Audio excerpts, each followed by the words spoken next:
Hey everyone, as always, Dylan Miller Prospecting. Welcome to another Tuesday Night Gold Painting Fever, episode number 193, where yes, we're going to be going through some Yukon Alley Paydirt that has not been available for since she started selling again this year. I think she sold out in 3 weeks, something like that. So I do have a 5 grammer from her. So I've never painted out one of her 5 gram bags, so should be some fun. But let me catch up on chat first before we get too much into it. Let me see who's here. HD Chevrolet, Wheeze and Geezer, Ortiz. I think Ortiz was here really early.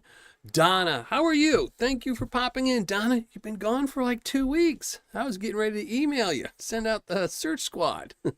How have you been doing? And thank you all for being mods. I appreciate y'all so much. Dorothy, thank you for joining the show. Appreciate you. Who else we got? Refotris, what's up, brother? Robinson Prospecting, how's it going? Oh, Refotris, you're going to spend the whole show? Yeah. Dina Littlehale, how are you? Thank you for joining the show. Casey String, how's it going, brother? How you been doing? Brad Thompson, how's it going? Thank you for joining the show. Appreciate it, as always. Michael Reed, MCD Prospecting, how's it going? Sure your better half will pop in a minute. Steven Stark, how's it going? Jeffrey Button. What else we got? Nightbot, thank you for joining the show. Appreciate it. Adam Weiss, SRIP63, how's it going? Man, I'm on a huge delay. Oh, man.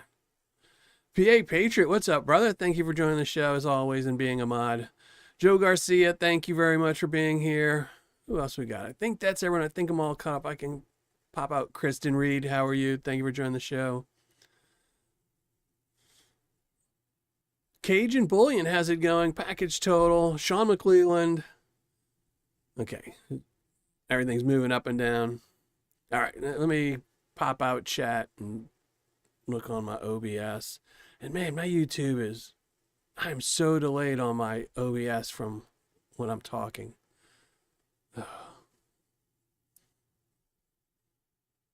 Let's see. All right.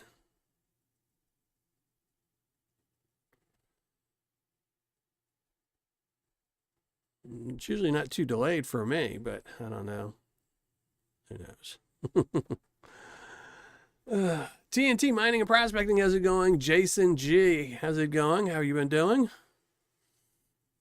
Tomcat Josh, thank you for joining the show. John Gear. Aaron Mack, I need you to email me. I have a prize for you from the last giveaway. I think you won the 1.6 ounce silver bar. But I need your email address so I can email it to you. I mean, I need your physical address, not your email. So email me. Dylan at Miller Prospecting. I think I just posted it. Yeah, Nightbot just posted my email. So Aaron, I need you to email me.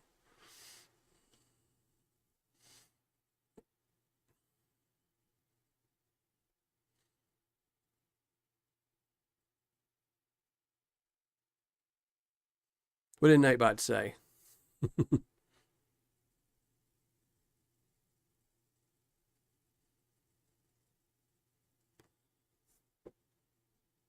Oh, it's cutting it off because your name's too long, PA. I think it's only a 4% rate. So, and yes, Yukon Alley is killing it up there. No.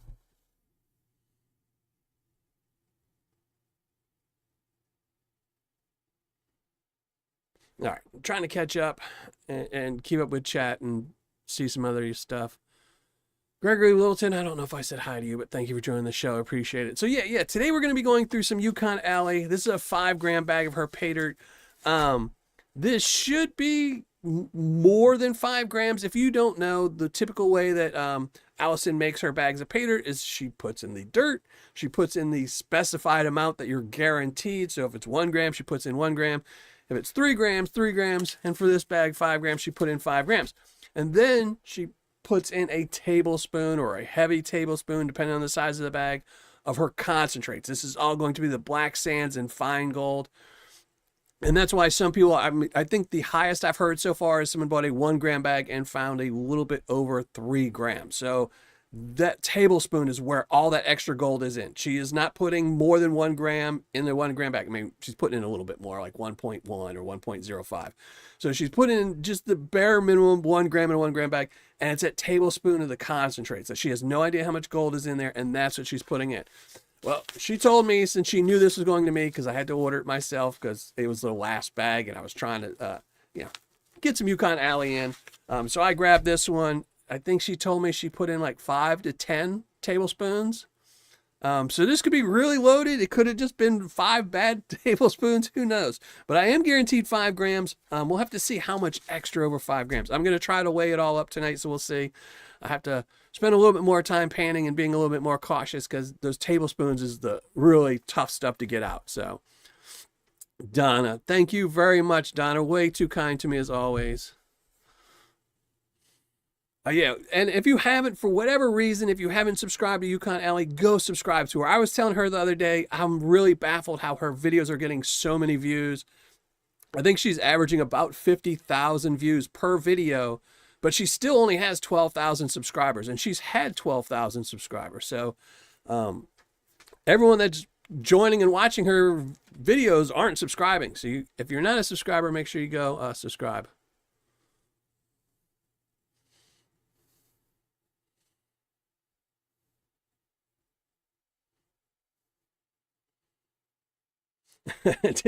They died or they turned around. It's one of those two. There was a huge amount of, I was wondering, I was like, what is he talking about, the 70,000? Yeah, so if you didn't see the Nightbot thing, during the Yukon Gold Rush, about 100,000 people went to go get the thing, and only about 30,000 of them made it. And about half of those probably died. Of those 70,000 died in the mountains, got mugged and robbed and killed.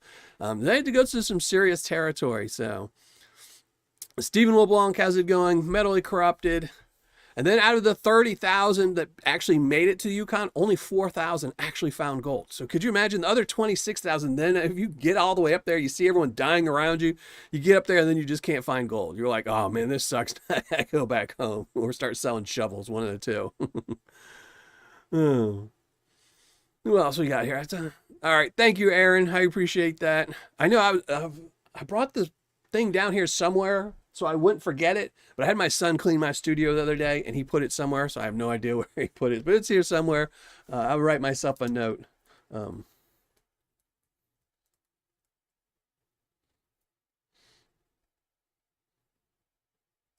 Yeah. She's hot. Hot chicks get views. Yeah. Is that what's hurting me? And yes, it doesn't hurt. It doesn't hurt her that, she's easy on the eyes. So, me, you got to kind of squint and darken the screen a little bit, but, not too bad. So, so today we're going to be going through a 5 gram bag of Paydirt. And hopefully, I'm really hoping I find more than 4 grams, because I know you all have watched, a lot of you have watched my Oak Island Money Pit videos. Well, the other day I started editing the final piece of it. So I had everything edited and I was going to drop it Friday or Saturday. And I went outside my yard today, and revenge of the pit is upon us. I am missing a huge portion of my yard today. So, the money pit has struck back, and I'm going to have to re-edit the video, shoot some more stuff on it. So that'll probably come out next week. In case you're interested, I know every week people ask me about the money pit, and it has gotten worse. I will say, though, I did patch it, and I will show in the video how I patched it. The patch worked. The patch is not just a new part of the well has collapsed and taken a part of my yard. So anyone has like tons and tons of tailings that want to send them to me, so I can just fill this thing, which is really sucks, because the whole reason I patched it is because I did not want to fill it. I wanted to then go and fix my gutter drain so the gutters would drain into it. And just, money pit. Oak Island curse is upon me. Lord Shadow, how's it going? Thank you for joining the show. 50 plus hours a week. Oh, man. Sorry to hear that, brother. But I'm glad you caught this one. So, So yeah, that, and then, and I just spent all my money on my daughter's brand new house. So it was like, man, I did not, like, now I've got to figure out how to pay off a credit card just so I could put more stuff on a credit card. And it's going to be dirt, which is probably like the worst thing to have to spend money. Like, yeah, you go spend $400 or $500 on Phil. Know what you're going to do, what you're going to do. So, but yeah. 5 grammers. We're going to need that 5 grams. Actually, I need the 5 grams just for my Patreon member. So I need the extra. The extra's for me. The extra is going to be for me. So gold spot is staying about the same. I think, what was it, 108 today? Something like that. I did do my daily ROI. And if you are a Patreon member and for whatever reason you don't notice, every day, Monday through Friday, I am putting up a daily ROI chart where I'm going through 10 or 12 sellers. 10 or 12 good sellers, not just random sellers. I'm not going to show you golden Paydirt's ROI, but good sellers showing you their ROI so you can try and judge when the best time is to buy a bag of Paydirt from them, when you might get a secret one. Brad is here, Brad's Bucket. He had a bag for, I think he had 3 or 4 bags that were at over 100% ROI because he hadn't adjusted his price just yet.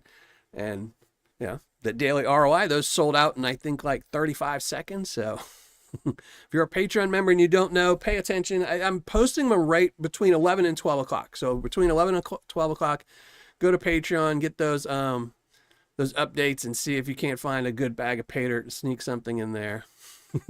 I know, Brad. I didn't want to say like too much about it. I didn't want to, but I'm curious to see the Witch's Brew. Every day I've been doing the updates. I've been seeing the Witch's Brew. I want to see when the Witch's Brew comes out. So I want to see the bag. So.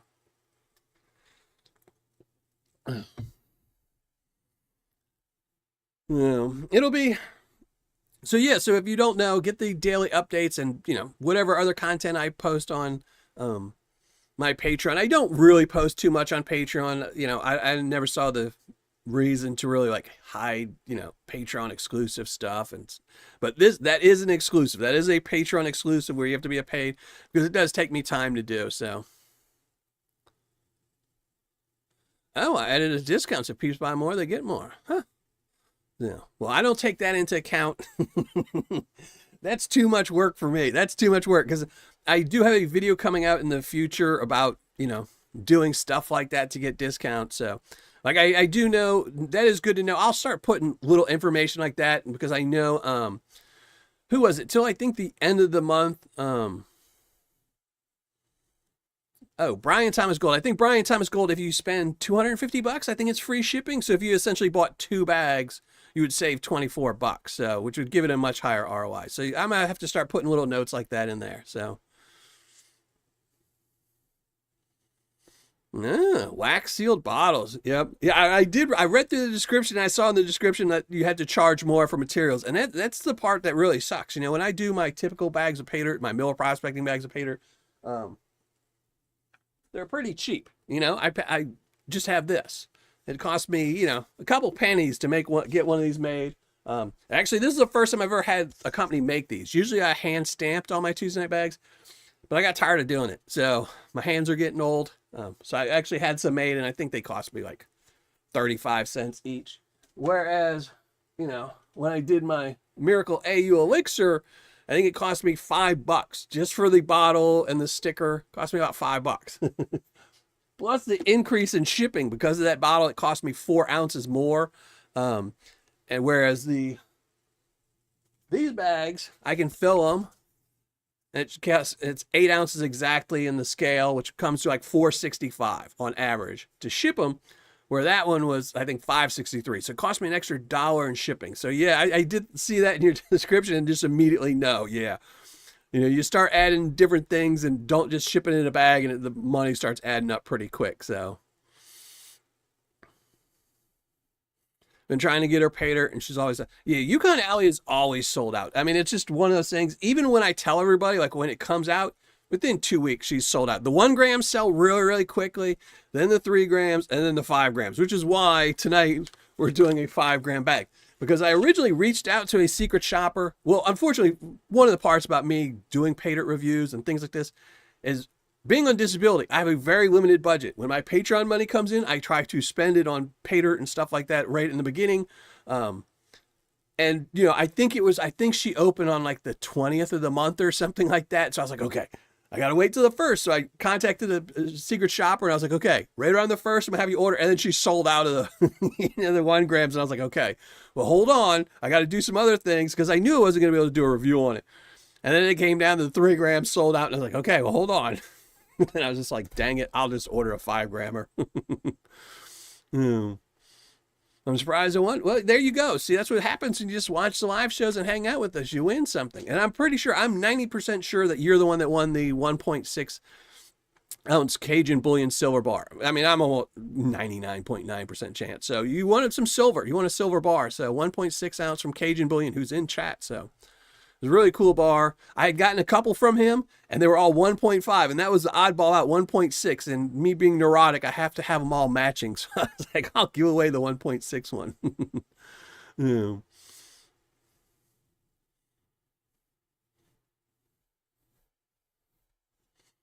I thought I saw something in chat I wanted to answer to. Oh, Jake in, thank you for joining the show. I appreciate it.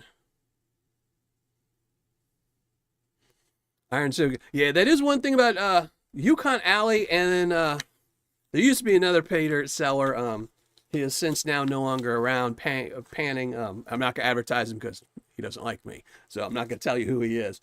But Allison is known for having that dirty gold, some of that dirty gold. There used to be another seller out of the Yukon that used to have some dirty gold, and I really enjoy it. It's some of my favorite gold. It wouldn't be called specimen gold by any means, but it is very dirty, nasty gold. In fact, except for the nuggets, Yukon Alley is the only gold I collect. I actually have a jar. Let me see. So I have a little bitty jar that I keep my Yukon Alley gold in. And it's the only reason I don't pan out much of her stuff. I love her stuff. And I just started collecting it last year where I was like, I'm just going to keep all the Yukon Alley gold separate. The nuggets, any of the nuggets I think I took out for something. I think I gave them away or something like that. Put them in other people's Paydirts. But the fine gold, I kind of just keep it from the Yukon Alley just because I like her gold. I think her gold is just absolutely beautiful. Anything, that dirty ironstone gold, I just love it. So, and there you go, bradsbucket.com. Even though I haven't reviewed him, and he could be, not the best Paydirt. I'm just kidding. So yeah, I would recommend Brad's Bucket, even though I haven't painted out, because he's got good ROI. And as long as he's selling good ROIs, I'm not going to complain. I will say I do have Brad's Bucket on my very short list of reviews. Another thing about using secret shoppers, it takes forever to get stuff done. So, which by the way, if you're a Patreon member, feel free to send me a message this week. I am going to be looking for new secret shoppers. So I need some secret shoppers for next month. So instead of me having to post on Patreon and ask for them, you can just message me. Just message me. Tell me you want to be a secret shopper, and I'll hook you up. Because generally when I post, some of these people see. Because people like Brad are on my Patreon page. And I'm like, hey, dude, come join. Who wants to be a secret shopper? And PA says, I'll do it. And then all of a sudden, Brad gets an order from PA. He's going to know. That's it. Yeah, Stephen LeBlanc. It's just hard, with my disability, it pays my bills. That's it. So any of the things like the Paydirt and videos and stuff like that, it all comes from Patreon. And what'll happen is a lot of times that's what happens is I will spend, like, let's say, on the 3rd of the month, the money hits my Patreon, then it goes to the bank. It gets there like the 5th of the month. So the 5th of the month, I will send my secret shopper all the money. I'll say, here you go, minus whatever I'm gonna need for shipping, prizes, things like that. And I'll say, here's $700. Go buy me all this Paydirt. And then I'm broke. And I essentially have to just sit around until the next month to go buy more Paydirt, and I'll do videos, things like this. And then on the 15th, without fail, somebody will tell me, hey, did you see this brand new seller who just opened up? And I'm like, oh, dang you, don't tell me these things. And I'm like, well, I guess I'm going to just put them on my list because I can't buy their Paydirt anytime soon. So, and then I'll be like, okay, I can't do them because I've already just bought Paydirt for the following month and the following month. But then the next month I will get to them. And then they're sold out. And then they, 3 months later, they close and go out of business. So, where they might have become a great seller if I'd have just had the time to get to them and quick enough. So people know who I am. Yeah. Well, most of them know who most of the people are. It's not that they know who you are, because that doesn't matter. Most people, everybody in this community buys Paydirt. So if every seller was like, oh, I'm going to load this bag because it's going to Lord Shadow and he knows Dylan, then everyone would be getting great bags. And then it would just be the average again. But it's just if I post something on Patreon and say, hey, I want a secret shopper, and then somebody replies to it and says, hi, I want to be your secret shopper, and then they place an order and that other Patreon member sees that, then they can know. But pretty much everyone buys Paydirt knows, so. But I am going to be looking for 2 secret shoppers. So 2, maybe 3, who knows? Maybe 4 or 5.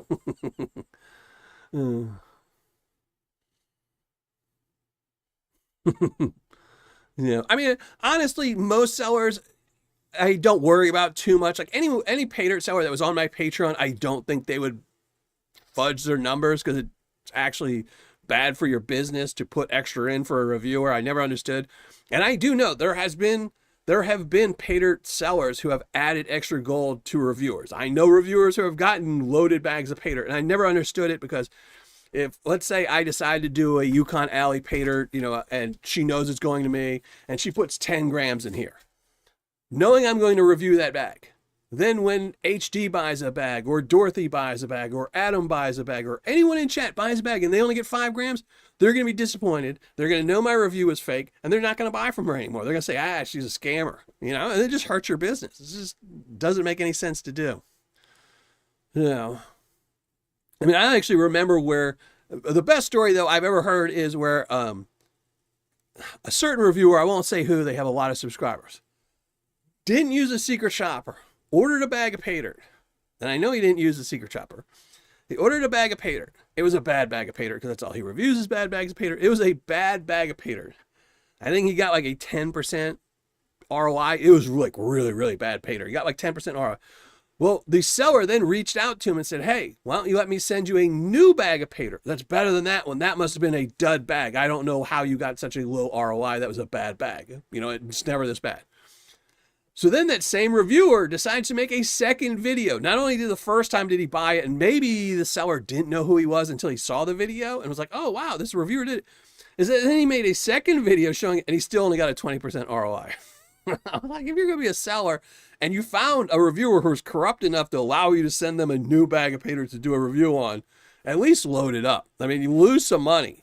I mean, even if you'd have given him a 70% ROI, he still would have made money. If you'd have given him a 70% ROI, and he probably would have had some sales out of it, but you mean I will be disappointed whenever I get around to paying? No, you probably won't be disappointed. I don't think you'll be disappointed. And Yukon Alley was a bad one too, because Yukon Alley is the best. If anyone doesn't know, Yukon Alley is my favorite, hands down Paydirt. The only reason she's not number 1 on my Miller Prospecting Top 10 is because she's never in stock. She's only in stock 2 out of the 52 weeks a year. So I don't feel right telling everyone it's my number 1. But Yukon Alley is my number 1 favorite Paydirt. If I could only have one Paydirt, if I could have one bag of Paydirt arrive at my house every single week for the rest of my life, it would be Yukon Alley. There's a lot of second places, Vendetta, Gold Nugget Sales. There's a lot of second places that would be on there. Culver. But unfortunately, they would be second place. Number 1 will always be Yukon Alley. She is my absolute favorite. There's just something, it's the same with Dave. I used to love Dave's Paydirt because it was, real Paydirt. This is something she gets from a mine. She puts in her little tablespoon. And it's the same thing. If people remember back in the day when I used to do a lot of reviews on Gold Bay, it was at the same time. People were finding 3-4 grams in his 1 gram bags of Paydirt. I believe the best I remember is someone finding 7 grams in a 3 gram bag. And that was crazy. And that's because Dave would just, take dirt straight out of his mind. He would dump in extra. He didn't care, So, but all right, let's go. And why is this back on Top Chat? Oh, God. So let's go pan this out. I need to get some gold so I can start, and I need the dirt. I also need the dirt. This dirt will soon be in my backyard. I need to start doing some big 10-gallon, 10-pound bags of Paydirt reviews for my yard. So I need to start filling some yard. I got it, such a big hole in my yard. So actually, that's funny. That is so funny you should mention that, HD. When I was setting up my show, I added one of her shirts because I was like, I don't have a Yukon Alley t-shirt. And I was like, I guess I'm going to have to buy one from her because she didn't send me one. So I'm going to have to buy one of her t-shirts. And I have one in my cart. And I was like, well, I was running late to do my show. So I was like, as soon as the show's over, I'm going to order myself a Yukon Alley t-shirt. I probably won't be able to wear it till next year when I do another review of her, but hopefully I don't gain any weight. But yeah, everyone, I did want to get one of our Yukon Alley t-shirts. Most of them say something about drinking beer, which I don't do, but yeah. But yeah, I'm sure most people, I've never heard of anyone having a bad bag of Yukon Alley. I mean, what's a bad bag from Yukon Alley? On a 1 gram, you get 1.1. No. But all right, David Danaran, how's it going? Thank you for joining the show. Appreciate it. Gold Baron, how's it going? Thank you for joining the show. And I did talk to Allison last night, and she said she's going to try to pop in on the show today, but I wouldn't count on it because they're mining, they're busy doing content and making gold and finding gold and stuff like that. So she did say she was going to try and pop in, but because it's only 4 p.m. there, I don't see it happening. From 4 to 6, the show's going to be on for about 2.5 hours, 2 hours, 2.5. I don't think she'll have a chance to pop in, but if she does, make sure everyone says hi to Allison, then go subscribes to her. So, TM, how's it going? Thank you for joining the show. But all right, let's shrink down the ugly mug, start panning. And as soon as I start panning, if one of my mods or all of my mods want to drop the hidden link, for this hidden link, what I did something a little different. Well, I can still show it off. So there's going to be 10 envelopes. That's the way it works. And 7 of the envelopes are Miller Prospecting dimes. And 3 of the envelopes is Miller Prospecting gold. Here's all the envelopes. So if you win, you get to pick number 1 through 10. And next week, if you win, you'll get to pick 1 through 10 minus whatever one was picked today. So they're all numbered on the back, number 1 all the way through 10. Again, 7 of them have a dime in them, 3 of them have gold. So that's what we're going to be doing for the next 10 weeks. So these are your prizes for the next 10 weeks. After that, I might do something a little bit different, but I have these. So if you want a chance to win something like this, post in the hidden link that I'm sure one of my mods will be dropping soon if they haven't already. So let me shrink down the ugly mug and let's start panning.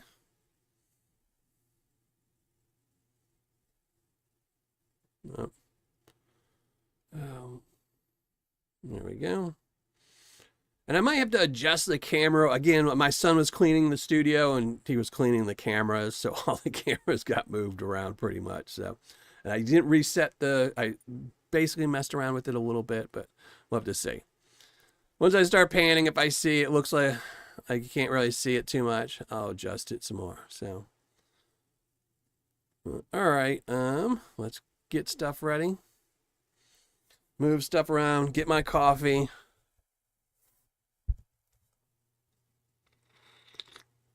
Wesley, what's up, brother? How's it been going?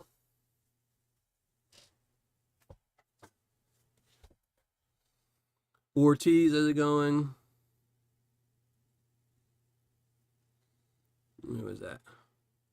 And Ortiz, thank you very much for dropping the link. You're not the one I was guessing was going to be dropping the link to. Reese, how's it going? Thank you for joining the show and immediately retracting your comment. Must have been a doozy right off the start. Not much. Just living the dream. Panning some Paydirt. Hoping I find some extras so I can fill my money pit backyard.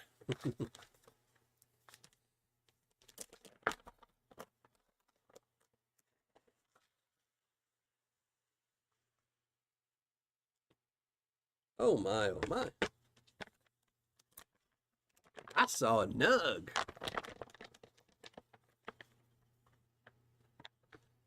Well, I appreciate that, Reese. Always nice to have somebody pop back in. I know it gets hard to look at my face every week. Sometimes you just need a break. You're like, okay, I just got to get out of here for a while. But now you can come hang out because look, the face is gone. I'm just going to be doing some panning. And if you're late, we're panning out a 5-gram bag from Yukon Alley. She did tell me she did add some extra tablespoons of her concentrates that she does. she adds to all her bags of pay dirt. She usually adds 1 scoop. She told me she added a couple scoops to this one. I don't remember how many she said. She did say she added extra, though, because she knew it was going to me. She knew it was for a Tuesday show. Better lock the door. I just have to worry about my mailman. That's it. Nobody's breaking into my house. I live in a decent neighborhood. The only thing I have to worry about is my mailman stealing my mail and my gold. So, oh, no worries, Reese. I was just messing with you. All right, let's get this started. Not much material. I didn't weigh it up, but it was probably only about a pound, a little bit, but shipping for her is expensive, so. A hair. Maybe that's Allison hair. In case I want to do some voodoo stuff.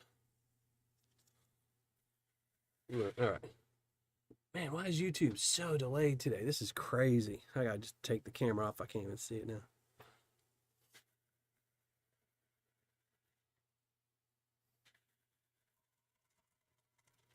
All right, I'm just gonna do a little bit. Now, see, this is something I mentioned in the Gold Baron video, or I think I mentioned it. I might have deleted it. I deleted a lot of stuff out of that video. A lot of times when people say really hard pay dirt, they tell you to do 2 tablespoons at a time. If you ever notice in any of my videos, when I'm doing a review, the first thing I do is I always just coat the bottom of the pan. That's how I've always panned. I just put a small amount, just enough to cover the whole thing, and that to me is my 2 tablespoons. And then I pan it out.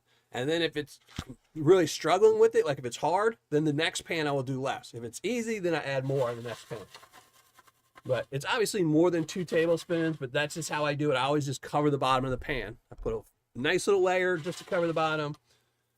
And that's what my starter is.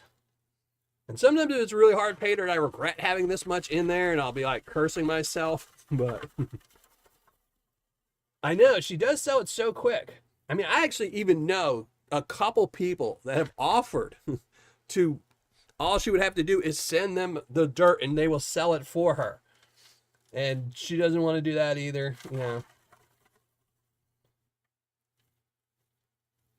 The way I see it is she's kind of doing like Dan Hurd used to do, or, I think he still does it, where, it's just a limited edition stuff. But she just decided to make a website out of it and sell it on a website, when she could have just posted on Facebook or somewhere and said, hey, I got pay dirt for 2 weeks, buy some, How's it going, Beerman? Crash, how's it going? Thank you for joining the show. 8.9 grams. Oh, that would be good. I'm going to need that extra 4.9. Yeah, get to sell that 4.9 and buy dirt. Or concrete or styrofoam or something. I don't know what I'm going to do. Appalachian Goldhound, how's it going? Thank you for joining the show. Appreciate it. From Virginia, there you go.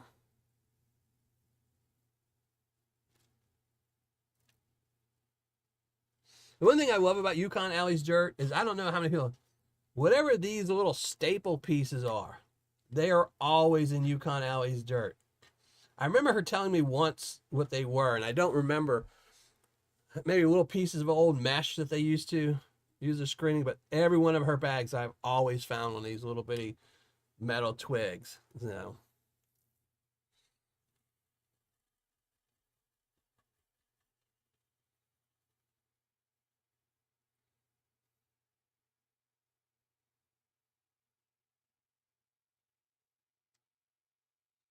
Rocky Mountain, how's it going? Thank you for joining the show. Appreciate it.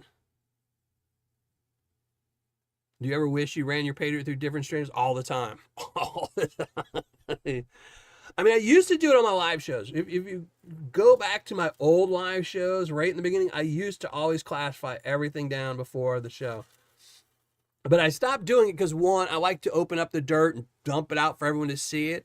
And then if I had to classify it, it would be right next to, because where my microphone is right next to me. And then they would hear all that. So then I'd have to take a break for 5 minutes and go in the other room and do it. And it just seemed easier just to pan it on camera. But sometimes I regret it deeply. I'm like, oh man, why did I do this? So, There we go. Loaded pan. Not a nice gold.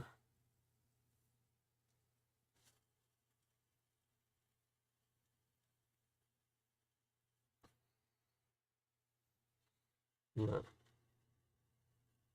But it really just depends on how much material there is and what it looks like. I mean, I don't think in my reviews, I haven't been doing too many where I've been doing the classification because a lot of the bags, like the Gold Baron Paydirt, it was a hard Paydirt, so almost everything was, 40 mesh and below. It didn't seem like worth it.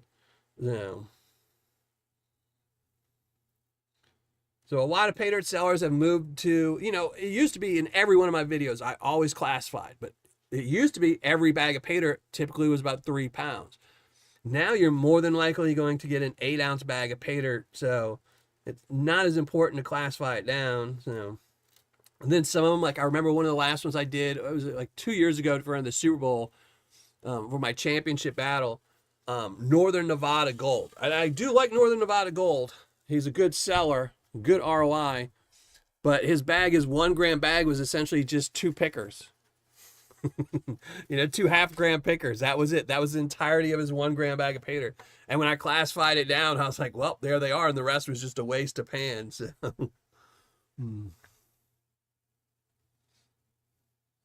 Got a 3 gram. Yeah.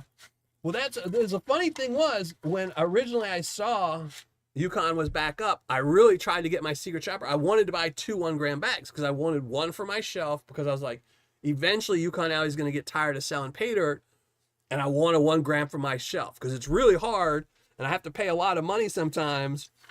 When a seller stops selling, you just can't get their Paydirt. Then you have to bribe somebody that has one on their shelf and they don't want to get rid of it. So you have to usually bribe them with a lot better deal than they got.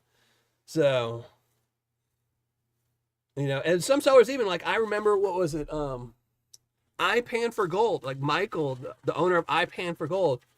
When he sent out his notification that he was closing, I emailed him that day. And I was like, dude, will you please just make me a 1 gram bottle for my shelf? I'm like, I really want a 1 gram bottle for my shelf. And he was like, no, I'm retired. He's like, I retired. I'm like, dude, you retired like today. I'm like, the day's not over. And he was like, nope. And I was like, will you just send me a bottle then? He was like, yeah, I'll send you a bottle and you can just do it yourself. And I was like, okay. Because I know where he gets his material from. So I was like, I can do that. And even that, 2 weeks later, I emailed him back. I'm like, dude, can you send me a bottle? He's like, oh, yeah, I'll get to it. To this day, he still doesn't ship me a bottle. I actually had to bribe one of my friends that had a iPan for Gold bottle. I had to bribe them and get it.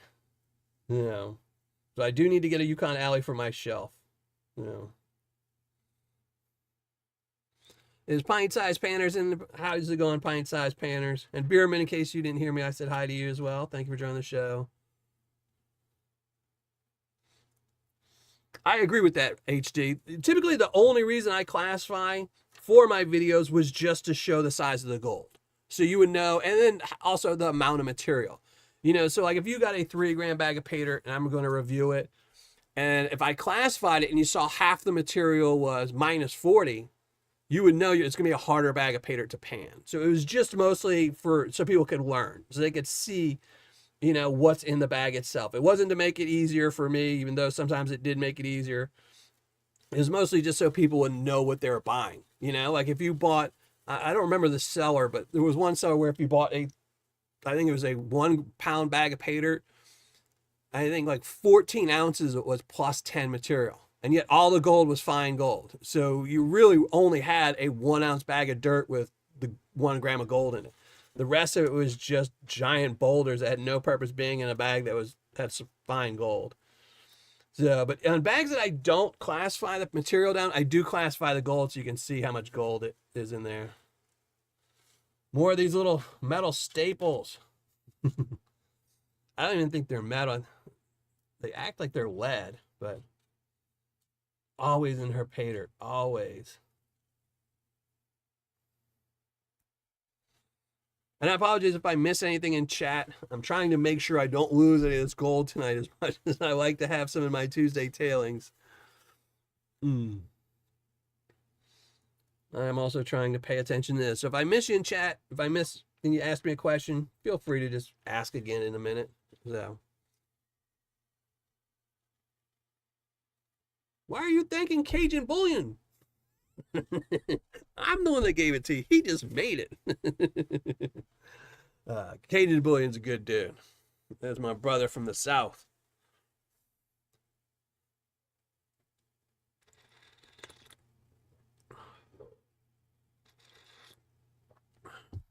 Next time I talk to her, I'll have to ask her again. I knew she told me a while back what it was.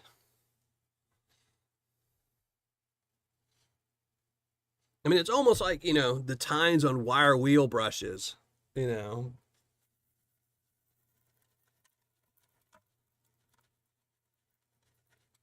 I know she said it's from the old timers. I do know that. This stuff is from the old timers. She did tell me these things come from the old timers when they were there mining. So whatever it is, it's from the old timers mining. So it's a little bit of history right there, which is why I'm dumping them to the side, not just dumping them on my Tuesday tailings. Alaskan Assassin Adventures, how's it going? I think I saw you in her area and I didn't say hi. How's it going, brother? Hopefully you're doing well. And just in case he hasn't put it out, he might not have put it out yet. I haven't noticed it, but Bradley Lacey, Ozark Buck, is going to be putting out a video. I believe it's supposed to be today, but it might end up being tomorrow. Make sure you go check out that video. It's a fundraiser video, so go check that out. I was been behind, so I haven't checked to see if it's released yet, but he told me it's going to be out today. You will have a chance to get some Miller prospecting Paydirt as well as Paydirt from other people, but just go check it out and see. He texted me right before I started setting up here, and I haven't even seen his text yet, see what he said in it, but just in case anybody's here and you're wondering, and you see Ozark Buck dropping a video, go check it out. It is a fundraiser one. I will probably link to it on Patreon later once I see it's up.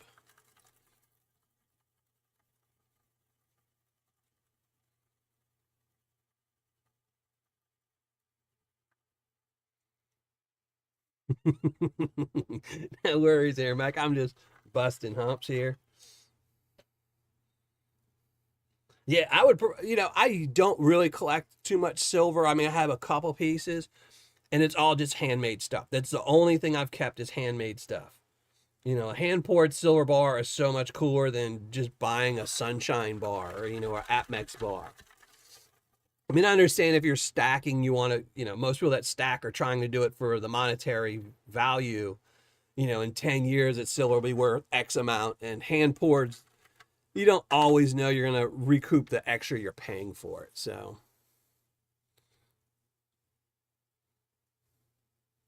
you got 3 bottles. There you go, brother. Your shelf getting full with my stuff. I only have one. It's mine, and I only got one of them.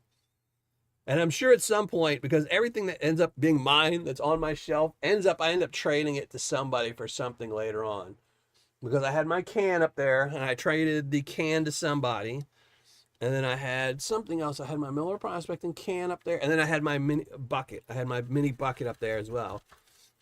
Ended up trading those. Because that's what happens. And that's why this one I'll save until somebody has a Paydirt, that I really want. And I'll be like, all right, I'll trade you mine.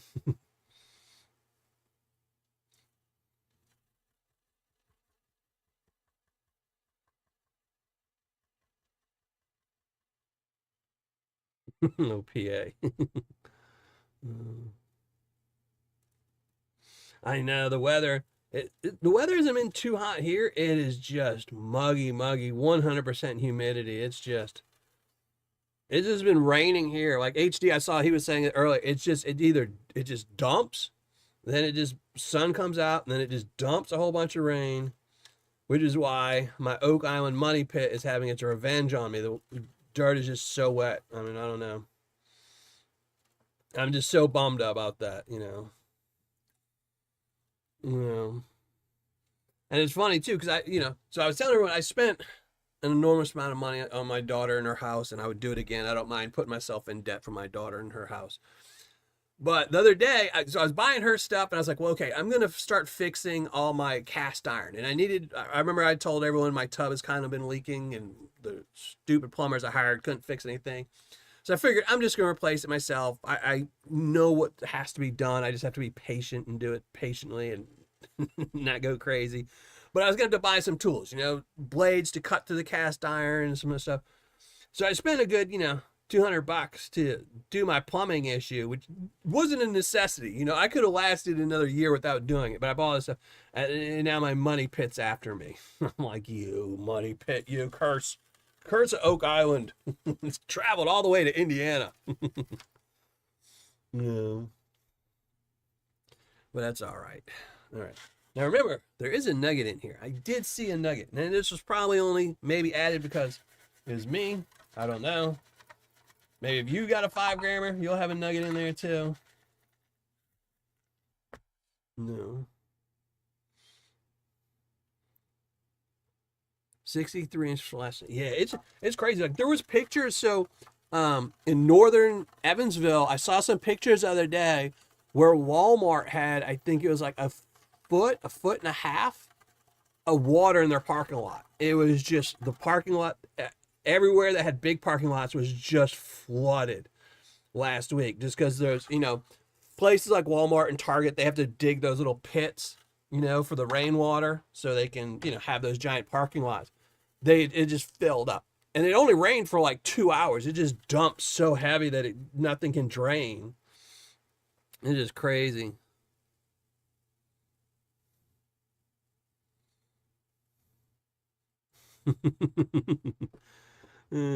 That's just the way it is. I know. Everybody's like that. I was just talking to my mom, and she just paid off hers. She just paid off her card, and, now the well's shot, and not the well, her hot water heater, because she's on well water, it has to be an instant, you can't have a water heater. So yeah, it's just the way it is. You pay it off, because I kind of rotate cards, and I just finished paying off one card, and I was like, woohoo! I was like, well, anything new I have to buy, I'm gonna put on this other card, and now it's maxed out. And I'm like, dang it! Like, I was reading something the other day about how the vast majority of this country is in debt up to their eyeballs. I mean, I don't remember the exact numbers, but it was something like I think it was something like 1.8% of their income is in debt. So if you make $50,000 a year, you're holding like $80,000 worth of debt, It's just crazy.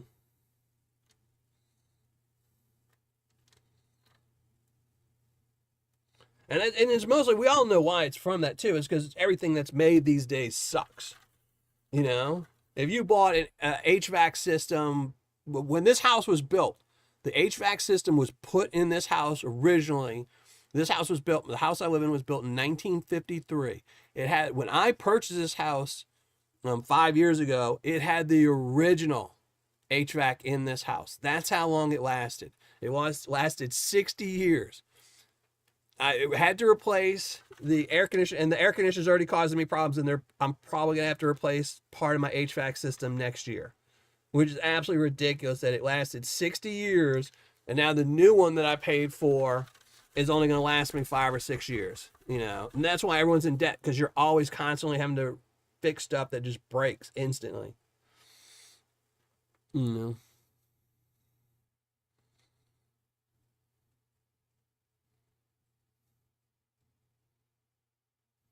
Let's keep it that way, Refoctress.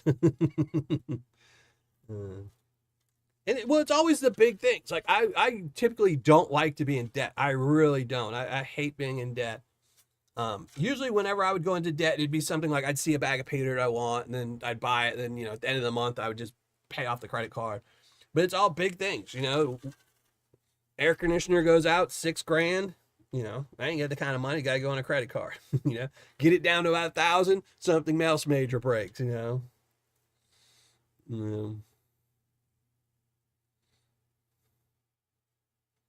Yeah, and kids. Yeah, and kids. Kids are. That's one of the other things. So my daughter just bought her house. Like I said, I've said it probably a dozen times tonight, and she's officially moved out. Well, now my son.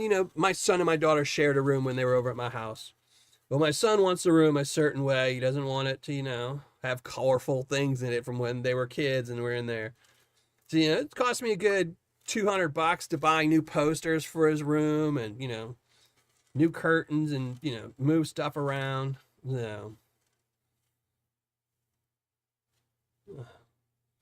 That was before the curse of Oak Island struck my backyard, so I didn't, if I'd have known that, he'd be living in a colorful room still. uh, there you go. Teo, how's it going, man? I was thinking about Teo. It was so funny. So yesterday when we were on Whatnot, Teo, I was thinking, I was like, man, it's just me and you bidding on that bag of gutter gold. And I was like, whoever wins it, the next person is going to get the next bag cheaper. Because it was just me and you bidding after it got to like $150 or something. I'm like, man, we're just both outbidding each other. And I really wanted that second bag too. And I was getting ready to bid. And then I saw you bidding again. I was like, well, I don't want to just up his price and make him pay more. um,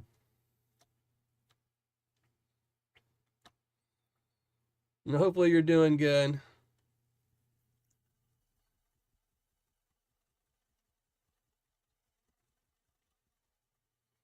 Our dog's medical bills, yeah. Like I said, it's just, things just add up. It's just the way it is in this country.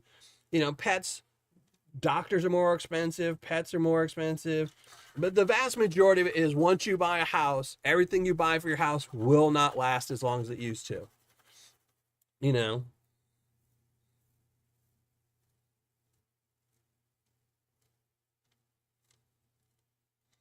Even if you buy stuff with a lifetime warranty, like my daughter just got a metal roof put on her house. It's a lifetime, guaranteed lifetime roof unless this happens or that happens or it gets normal wear and tear. It's just, yeah. It's because you asked me not to bid against you. Mm. I know every time I go into Mike's little Whatnot, I want to tell people, don't bid. It's me. Leave me alone. Don't bid. But then I'm like, well, I know he's trying to make money. I don't want Mike to ban me from his live show. So, but I'm done on his live show. All my credit cards are maxed out. I got what I needed off his channel. I'm gonna have to put my credit card on there that's only got like $100 limit or something. My original credit card from 10 years ago that I've never asked for a limit increase on.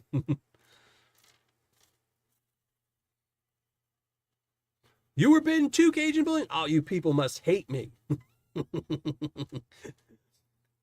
See if y'all win my hidden video tonight. See if that happens. It's all good. But I will tell you, so if anyone saw at the end of the Whatnot last night on Mike's show, he had the copper piece. I don't know how many people saw the copper piece. Well, the funny thing was, right before that, I was getting ready to leave and I was going to end the show, but he kept talking about it. He's like, oh, it's funky. I got something funky to bid. And I was like, man, I really want to know what he's going to have up for a Funky Town on, his auctions. But I was leaving. So I was like, okay, I'm just going to put my car in its charger, which is on my dashboard in my car, and go to the grocery store. And while I was driving, okay, I wear, as you all see, I wear glasses. I wear reading glasses. So when my phone's in its thing, I can't see the screen. I cannot see it. And I can't wear reading glasses while I'm driving. So I was like, okay. And I had no clue what I was paying. I thought, I was like, okay, it's a piece of copper that with unknown stuff on it. It's probably worth $5. I'm like, it's probably gonna go up to 10 or $12 max. So I see I win it and I'm like, okay, woohoo, I won it. I get home, I'm like, I just paid $40 for a piece of copper. I'm like, dang it.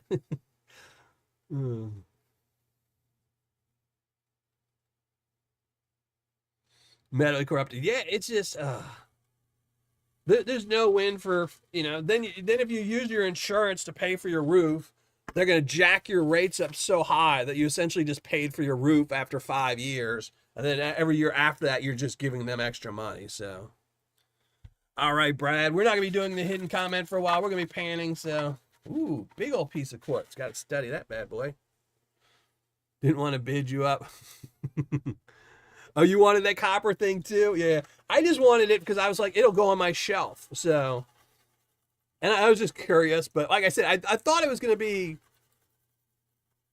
I really thought it was for like $12. Because I was like, nobody's going to bid on this. Because most of the people in this show are there for like serious gold, and I was like, no one's going to be bidding on like a hunky looking piece of copper. So that's glued down at that. So that always makes you sus. If something's glued into its little case, it's probably not real.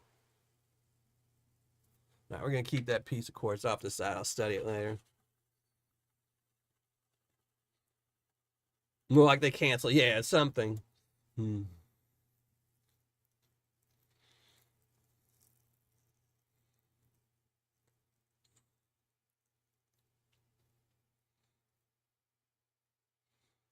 Yeah, and I saw somebody say dental. Yep, that's another one. That's the one that kills me. Yeah, see, that's the thing is that's what's happening to me. So I had my dental stuff on my implant on one credit card, and that's the one I just finally paid off. And then I was like, well, I don't mind, putting a little bit more debt on myself for my daughter. That's my daughter. I'd do anything for her. So I didn't mind. I was like, she needs this, she needs a new lock, she needs that, paint this, whatever it is, credit card, that's fine.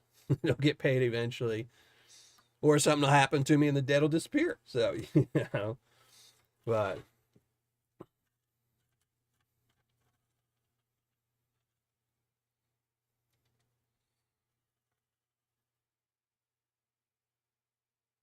yeah. It's funny, Reese. So I have I bought when I moved into this house, I bought a washer and dryer, and I'm cheap, so I bought the cheapest ones, like the $500 top load washer and dryers. And the washer was because they put this in, this is how they get you. So all the new washer and dryers, they all have auto sensors. So you can't just set it for a large load and have it fill to the max with water. Now they put these little stupid sensors in there that'll say, oh, you have exactly 2 towels. You only need 4 gallons of water and we're going to wash it. But those sensors are notorious for going bad. But the trick is, so when mine started going bad, it'll fill up like halfway, then stop, and then you essentially have to dump the whole system and then restart it and hope it worked. And if it doesn't work, you have to dump the whole half tank. So you end up running your washing machine 5 times to get it to wash. You're like, okay, I just used 5 times as much water as I should have because you're stupid part. But the trick is, so I was like, okay, I'm just gonna fix it myself. I'm kind of handy, so I was like, I know what the part is and I can take it apart. But the problem is, it was either 2 parts. It was either the sensor, which was $75 plus some shipping, so it ended up costing me about $100. So $100 for the sensor, or it was a motherboard, which is $250. I'm like, and you couldn't return them. They have no returns on them because they know people will order one. If it doesn't work, then they'll order the other one. Oh yeah. But then I realized, I was like, okay, well, I'm just going to buy a new one. And I just took a new one and then I parted out. Me and my son took apart my old washer and I took all the parts out of it that weren't those 2 parts and sold them all on eBay and essentially paid for almost my entire washing machine. It's just crazy. Lots and lots of small gold here and more staples. Lots of fine gold, lots of fine gold.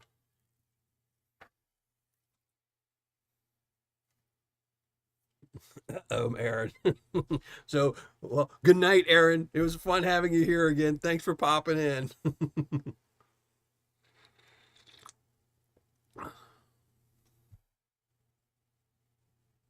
The 7th wedding anniversary is copper. Well, I'm not married, so I don't need any copper.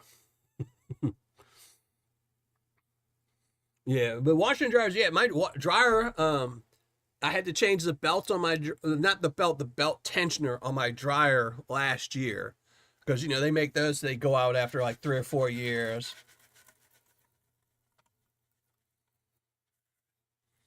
But, and it was funny too, because originally when I bought this house, I wasn't going to get a new washer and dryer. I was going to go to the place that sell the used ones where you can get the old ones that are, will last you 50 years if you just keep fixing them. But Home Depot had that little, no interest for a year and plus the $150 off. So I was like, well, I might as well get new ones. They'll last. Nope. My dryer lasted 4 years before it needed repairs, and then my washing machine 4 years, then it kaput.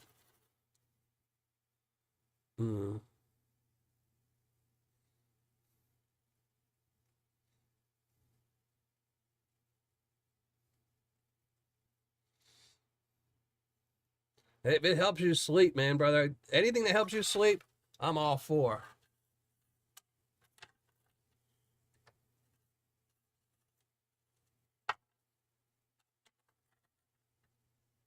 Yeah. Well, it's not that they're not made to last forever. It's just the parts, quality of parts has gotten,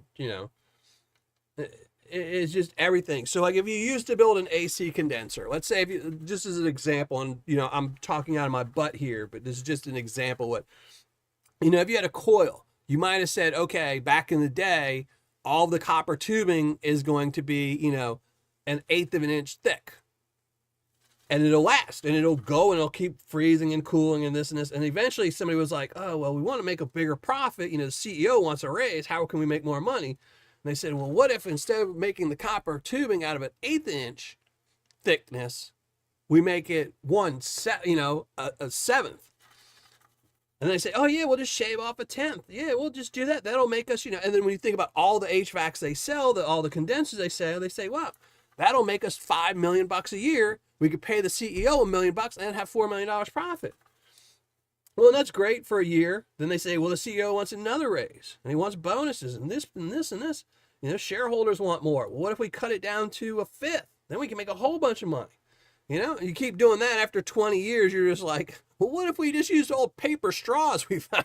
We don't need to give them copper, do we? Hey, Shane, how's it going? Thank you for joining the chat. Appreciate it. Enjoying the live show. But yeah.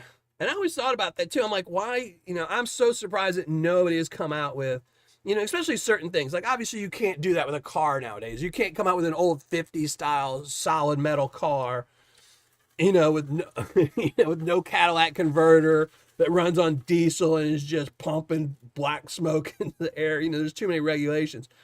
But there's no regulation saying you can't build a washing machine that will last you 20 or 30 years. There's nothing. There's zero, now you might not sell it because people will say, oh, it's a waste of water. So you probably wouldn't sell a ton of them in like California or somewhere. But man, you tell some housewife, hey, look, this washing machine isn't a front loader, doesn't look super good. It's a top loading washing machine, and it is $1,000, but it's guaranteed to last you 30 years. That housewife will buy that one because she'll say, yeah, I can put my blanket in it and won't break it. Yep. It's not going to get mold in it like the front loaders? Nope. Okay. But sadly, no one thinks like me. They're happy with just, low quality. How's it going, Merv? How's it going? It's playing options. It's so funny. Like, you'll hear stories all the time. Like, oh, yeah, I bought a brand new HVAC with a 5-year warranty. 3 days after the warranty, it blew up. It's because they know. They said it,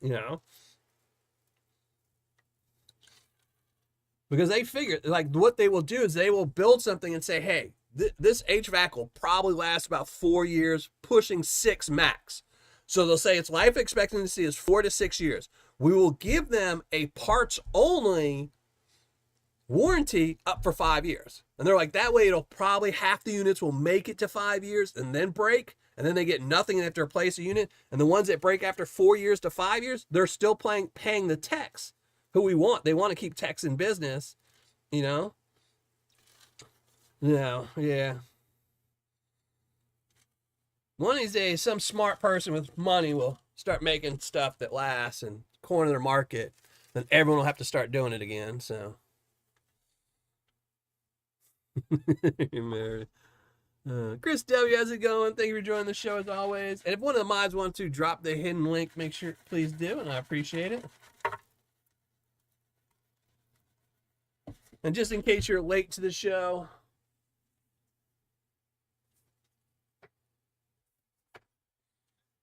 for today's hidden video, you're going to get an envelope. You'll get your choice of 1 through 10. We've got 10 envelopes up for giveaway tonight. If I pull your name from the hidden comment, and 7 of those envelopes are a Miller Prospecting card with a gold-plated dime, and then 3 of them is a Miller Prospecting card with a little bit of Miller Prospecting gold in it. So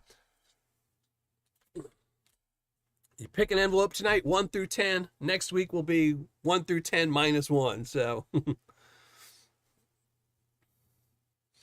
that's real. Yeah, I heard copper theft is going up because copper is going up in price. So copper theft is getting high again. It's Sad part is that a lot would still go with overlooks with longevity. I mean, I understand that too. I mean, there will be, but a lot of people, I mean, you got to think about it. You know, poor people, they still have to buy washer and dryers. They still do it. There's almost, you know, laundry mats are really hard to find nowadays. So because there's, you know, you can get credit. Anybody can get credit. You can go to Home Depot, tell them, look, I ain't got a pot to piss in, and they'll give you a credit card. You know. It's a lot easier to get those, but you get those people and you tell them, hey, look, if you buy this washer and dryer on credit, you're never going to have to replace it. You know, this washer and dryer you'll be giving it to your kids later on. So, Mega Silver Stacker, no worries, brother. Appreciate you hopping in. If you look right up in chat, the hidden link was just posted a minute ago. So scroll up in chat a little bit, Metal Stacker, and go leave a comment on the hidden video. You get your chance to either win a Miller Prospecting gold-plated dime or a little bit of Miller Prospecting gold. Yeah, but yeah, I was reading something today about copper thefts are up on the rise again. Because everyone started catching on to the Cadillac converters. You know, now they're going back to the copper again, so.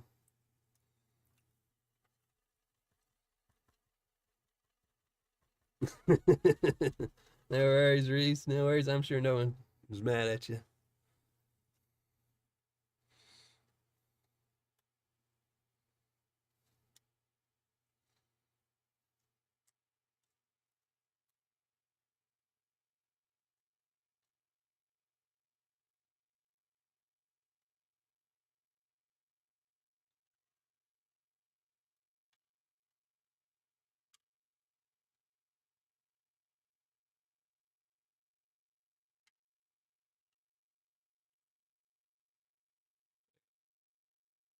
I almost want to say it looks like a ball of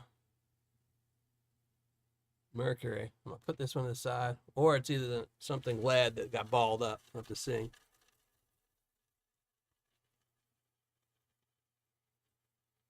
Been repairing my appliances for the last 20 years. Yeah.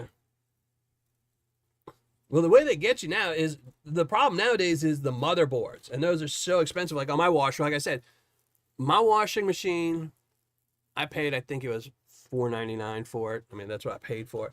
Just the little bitty circuit board for it was $250. It's like, there's no way it's worth that much. Because if you add up all the parts, like if you go to this, and this was through, I think it was Amana. If you go through all their parts, that washing machine should have cost me like $1,800. It's like, there's no way it's $1,800. It's like, they know those are the parts that are going to break, that then they kind of stick you with.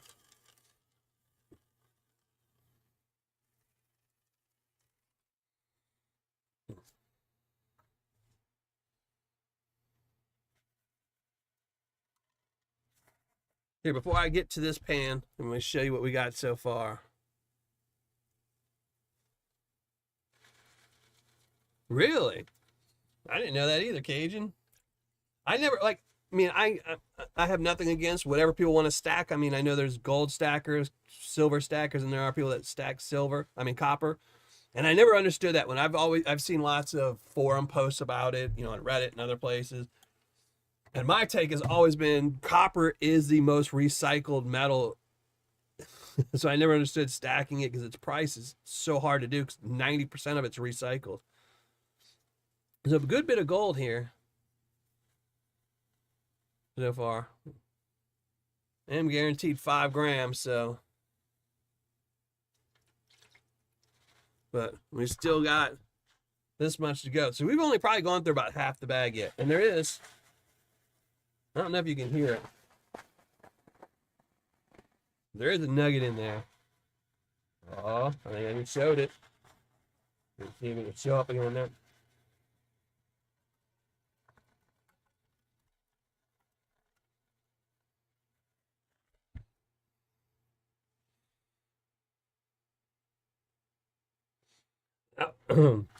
TM, I was just funny. That's the article I was reading. So I've read 2 articles about copper in the last 2 weeks. One was about how thefts are up, and the other was about somebody who, there was, I guess, an area where everyone was shooting their guns. Like that was just like there's always those places in the woods that everybody goes to shoot their guns in the country and stuff like that. And nobody cares. And he was like, there's like, tons and tons of shell casings. Should he collect them? And everyone's like, dude, go get them. And he ended up sewing it. I saw the post, and then I think he had like 2 5-gallon buckets full. And then he told you how much he made off of them, and it was crazy. Because he was saying he didn't want to get them at first because he thought places wouldn't take them just because of the cap at the back. But people were like, yeah, they just put them down as lower copper. But yeah, anything copper, take it. If you can get it for free, bring it in, sell it.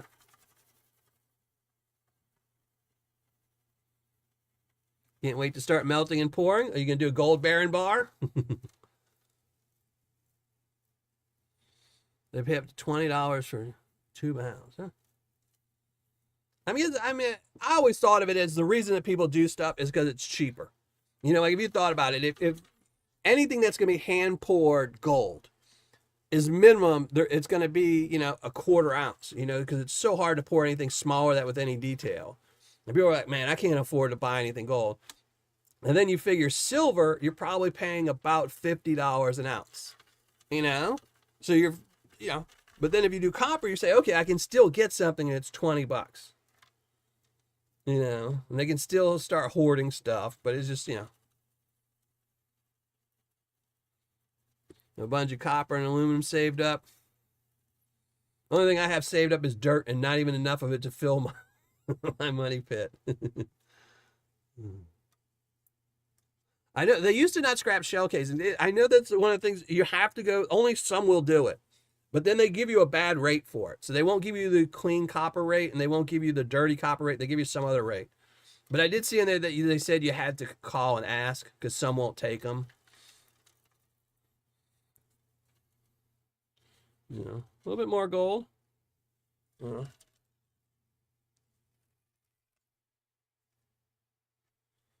Silver jumped up to 37. Woot, woot. My silver bars are going up a little bit.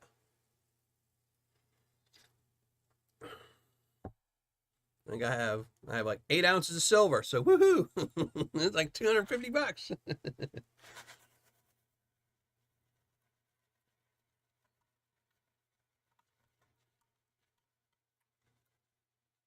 What I need gold to jump to like $25,000 an ounce just for like 24 hours, so I can sell a couple of things and then go right back down to where it's at now.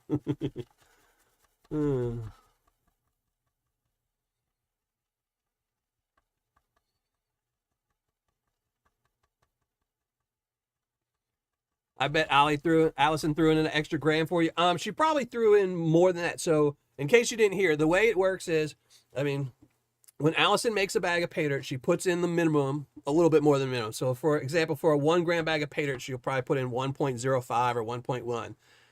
And then she puts in a tablespoons of her concentrates. And this is just pure black sands. This is all the stuff that they pick up with a magnet.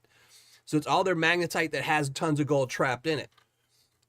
And then what she does, she puts a tablespoon of that in it. So when you hear somebody saying, oh, I bought a 1 gram bag of Paydirt from Allison and I got 2 grams. She didn't put 2 grams in there. She put 1.1 and the other 0.9 was just in that tablespoons of supercons that she puts in there.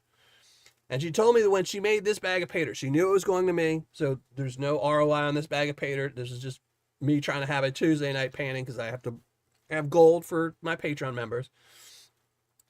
So she told me she put in more than 1 tablespoon. I don't remember the exact phrase. She said she put in a whole bunch of them. So anywhere from 3 to 10 tablespoons, something like that. I don't remember how many she told me. I'm going to guess it was right around 5. So there could be a really good pile of gold in here. Some of those tablespoons don't have extra. That's why not everyone says, oh, I found 2 grams. You know, it just depends. Some tablespoons will have gold in them. Some won't. Some will just be a whole bunch of black sand. So she told me she didn't put in extra gold. So the bag is a 5 gram bag Paydirt. Anything extras in there is just because she added in some supercons to it. Now she might have put a nugget in there. I did see the nugget, so she might have made this bag have a nugget in it out of the 5 grams, but she didn't put any extra gold. She told me that, so she just put in more supercons, which is generally all this flour stuff.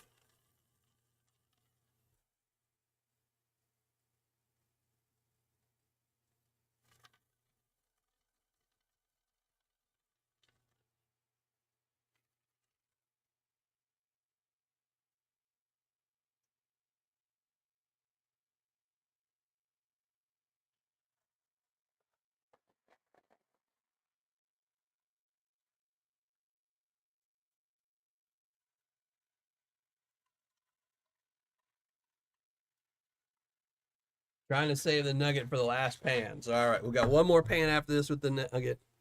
Still guessing 6.7. We are going to weigh it up. So I am going to weigh it up tonight because I am just curious to see.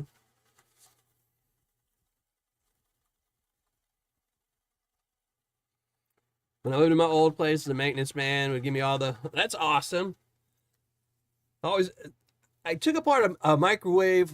What was it? A couple years back. I needed something out of it. I think I needed one of the magnets out of it or something. I don't remember why I was taking it apart. Maybe I was just taking it apart because I was bored. And taking apart microwaves always scare me because they can still hold their charge years and years later. Microwave can just still fry you. And there's a guy I watch on Instagram. He's always live on Instagram where he's just taking apart like appliances for their copper, silver, and gold. 8 grams. Well, you have to see the nugget first so we can see. Well, I guess the nugget's part of the 5 grams, so. I'd be happy if I get 5.5. Like I said, the 5 grams I get out of this is going to Patreon.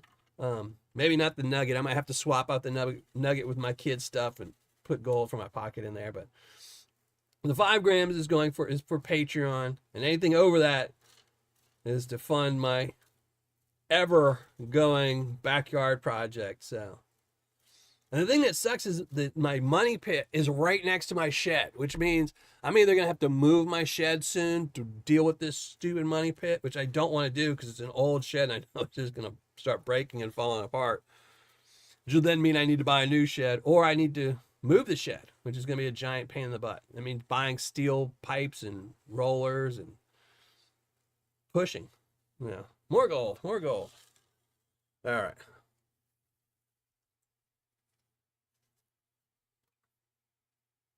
Chef V, how's it going? Whiskey Lover, how's it going? How you doing, David? Thank you for joining the show. Appreciate it. And you too, Chef V. I saw you dropped a video earlier.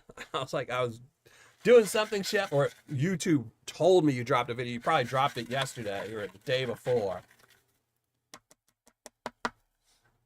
But YouTube's not always the quickest. I was like, oh, I gotta watch that, and then got busy. So I'll go through my notifications later tonight and see.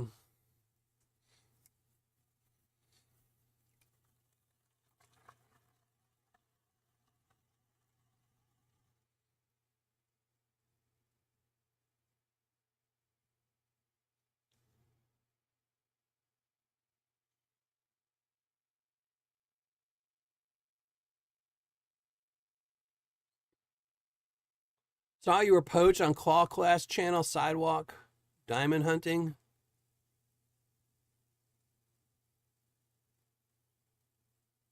I don't know. Was I?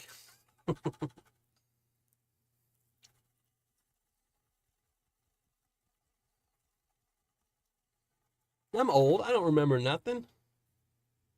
Probably though.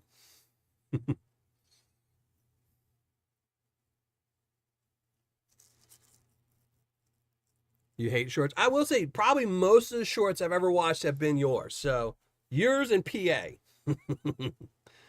Yeah. Because I know 90% of PA when he drops is going to be shorts and then yours. So, but I don't like shorts. That doesn't mean I like them. If you're careful, you'll be fine. Also, you can just try. Yeah, that's funny. I remember watching something. I forget whose channel it was, but they were showing how much it still can be inside of a microwave. They were showing it, where it's enough to kill you. And that's just crazy that like a year later you could be opening up a microwave and just get electrocuted. Just like zap. Oh, he's dead.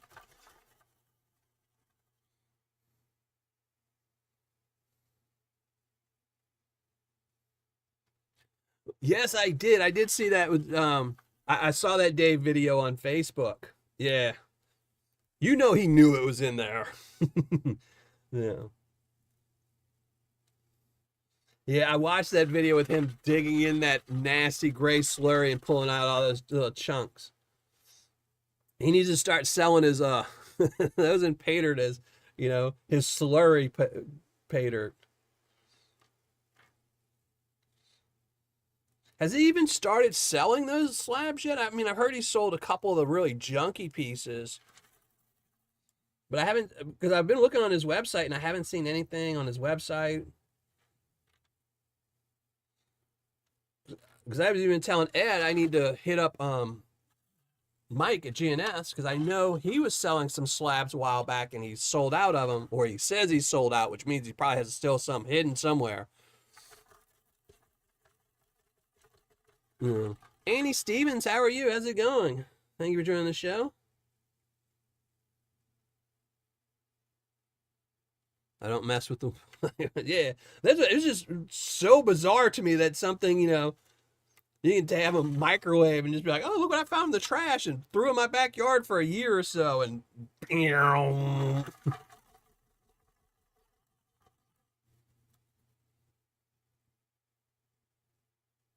Nordic Gold. It's been a while since I've seen anyone making any videos with Nordic Gold. I know for a while it was really popular on YouTube. That's a big old nugget. We're going to do the pan test in a second with that nugget. Let me take it out. That's a honker. That's a big size honker.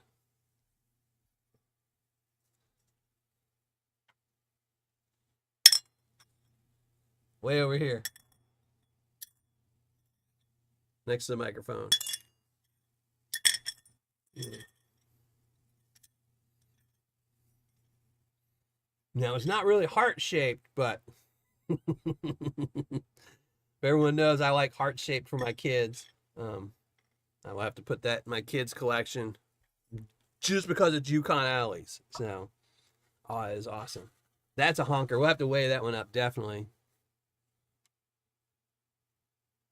I think he's going to put him on. Well, that's what I've been waiting for him to put on the website, because that's what I've kind of figured is, you know, I mean, not to blame them. That's what most people on Whatnot that are dealing with gold are doing. They're selling off the, you know, the smaller stuff. You know, they're selling all that minus 1 gram stuff, because it's, you know, you get a lot more of that in stock than you do 1 grammers. So, you know, so I figured he was just going to sell off all the pieces, and I was waiting for him to put them on his website. I mean, I can't really afford them. Like, you never know. I will tell you, every once in a while you can find a good deal. Like, I remember Mike at Gold Nugget Sales had all his Harvard Mine stuff, and he put one up there, and typically I think he was charging, I think it was like 100, and I think at the time, this was a while back, this was about 2 years ago, I think he was, at the time, he was charging like 110 per gram, and that's when gold was, I think, 75. And he had this one piece up there that when I did the spot on it, and I did my calculations, it was only 95, I think, 95. So I swooped and grabbed that one up from the Harvard Mine. So every once in a while you can find one where, for whatever reason, they don't price them the exact same. So more gold, a lot of gold in this last little pan, but plus a honker nugget. So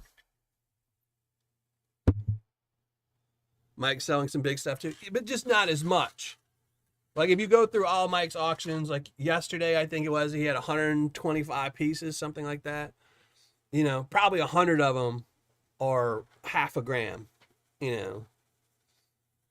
And those don't excite me. I don't have any money, but they don't excite me. I like to see the 1 grammers, the 2 grammers, the 5 grammers, the 10 grammers, you know. But I know that is a limited audience, you know.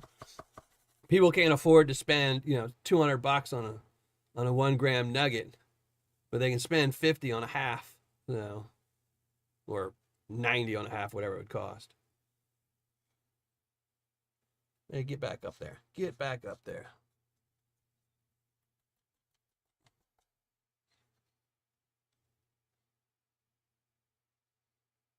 Dave's not going to sell it. Yeah, probably. Yeah, because jewelers probably pay him more than he would get.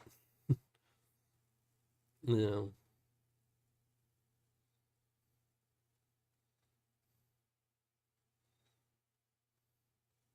I still keep meaning to ask him, you know. Me and Dave seem to get along pretty good, so.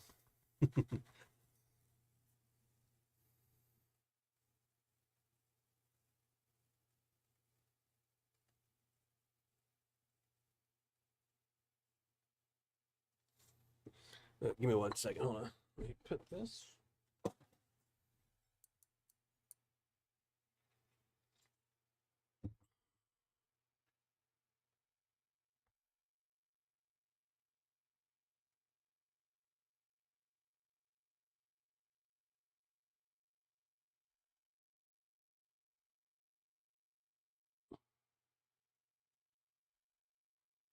I know, that's what I was waiting for too. Mentally Corrupted started something, was like, oh, I'm just gonna leave everyone here on a cliffhanger. Hmm.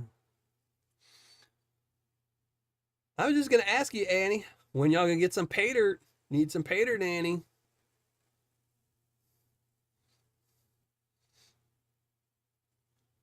And I kept forgetting. I meant to ask you, I think the last time I saw you on chat, but kind of forgot. But I remember today when y'all gonna get some more pay dirt in.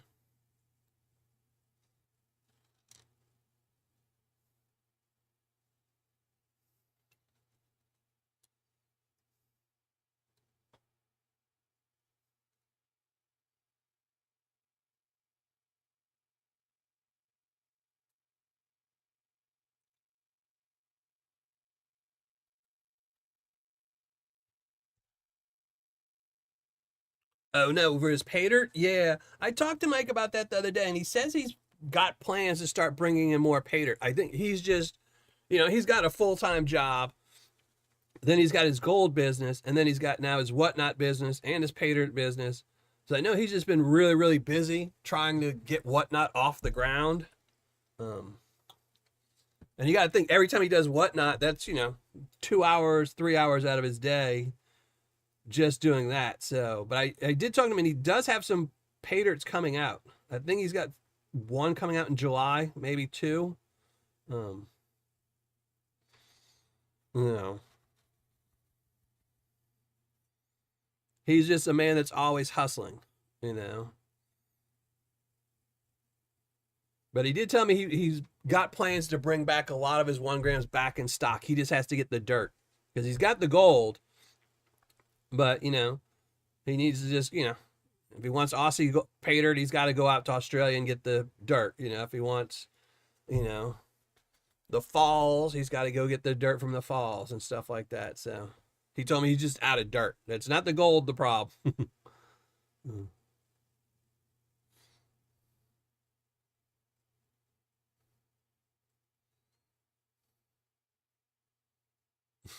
No worries, Annie. I'm just complaining for all the people that want to buy. I just keep track on it every day. So I usually get 1/4 gram bags. I don't blame you. I think more sellers need to start selling 1/4 gram bags of pay dirt, 1/2 gram bags of pay dirt. Gold's too expensive.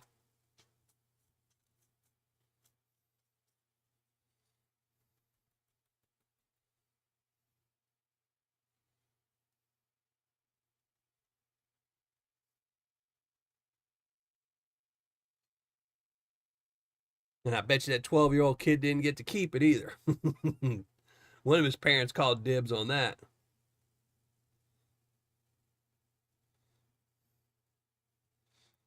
So, whoever asked me in chat earlier, do I hate it? Do I ever curse myself for not classifying? These are those times. The only thing not moving is the bigger stuff. Maybe backwash too heavy, and it moves the fine gold. There's a couple pieces right here. This is my dead spot right here. This is all the gold's trying to escape right here. There's a whole bunch of it right there. It was a doorstop for many years.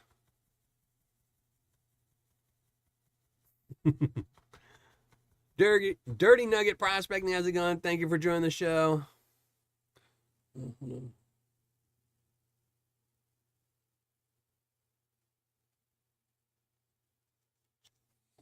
Oh, hold on.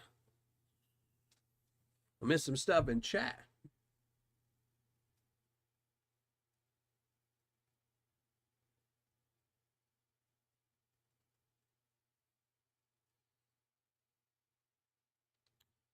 Oh, Jason at Mount Baker. I was wondering who Ed was saying it sucks.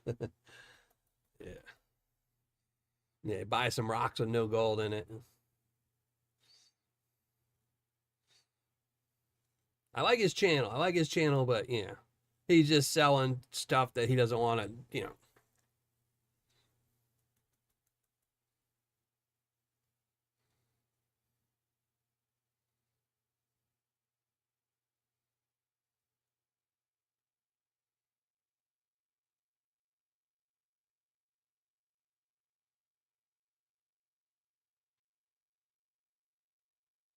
And what's crazy is that they still, to this day, still find huge nuggets every once in a while.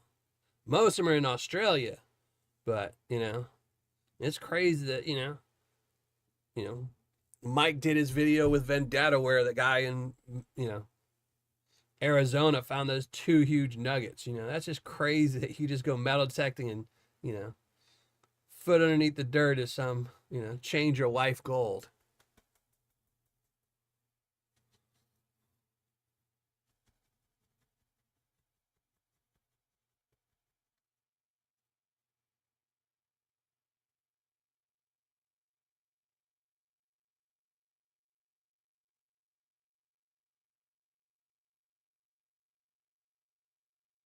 Get back up there.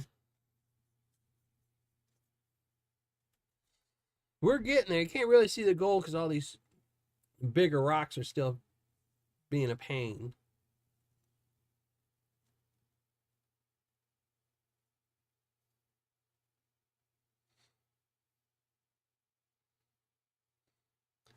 Well, thank you for popping in, Annie. I always appreciate it. You have a nice one.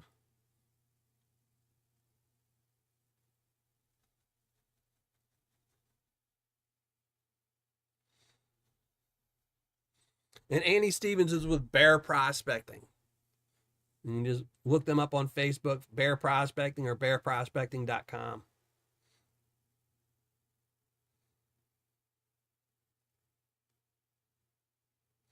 Well, it depends on what your life is. Yeah. For me, it would be a lot less than somebody who's making $250,000 a year, It'd be a lot less than somebody that's a billionaire.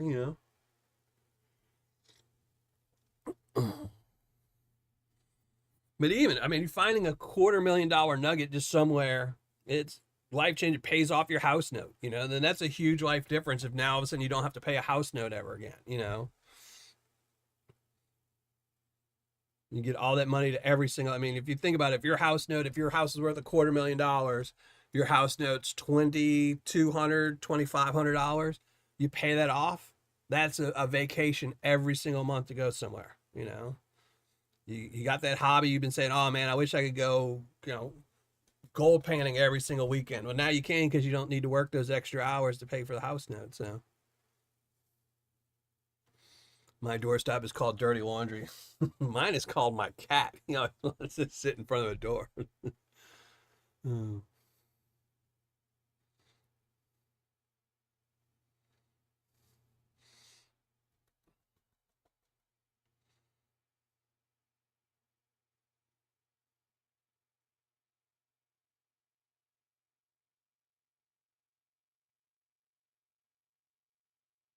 Can't wait to pay off my house. Yeah, me too. I got a long way to go though.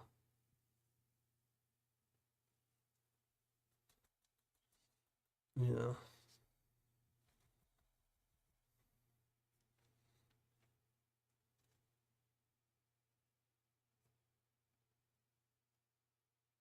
I still got what, another 20 years? Yeah.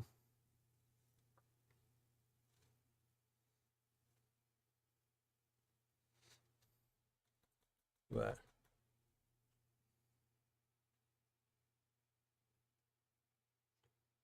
you never know. Maybe one of these days I'll be out metal detecting, find a nice nugget. Mike from Gold Nugget Sales will take me up to Australia. We'll go metal detecting. I'll find that big nugget, go woohoo, and get bit by a snake. And then I ain't got to worry about. I found the giant nugget, and then I don't have to worry about my house note. Just, the snake's gonna kill me, or the gold will make me. 25 years, yeah. Yeah. Mine would be 13, but I spent 7 years paying on helping pay. Helping, I did pay. Helping pay on my ex-wife's house, so.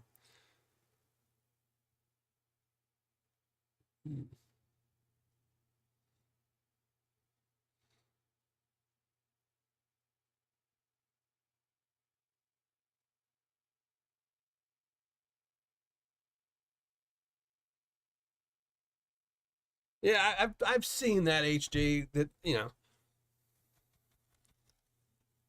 Me, I'd rather have my money in my pocket, though.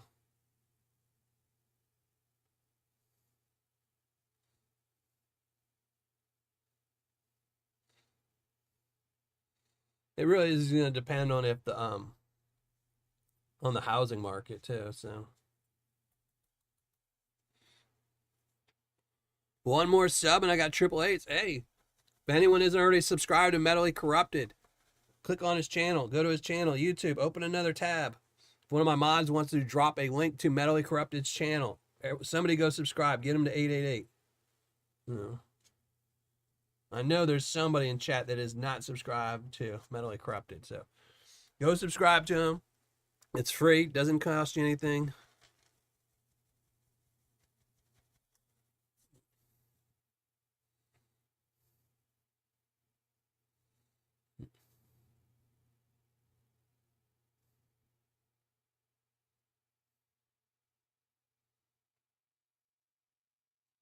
Yeah, yeah, that was one of the old New York things too. Is they would go, you buy a house, so you buy a 50. Well, what you would do is they would go and they'd pay somebody to value a house at $100,000, even though it was only a $50,000 house. They'd get $100,000 loan on that $50,000 house.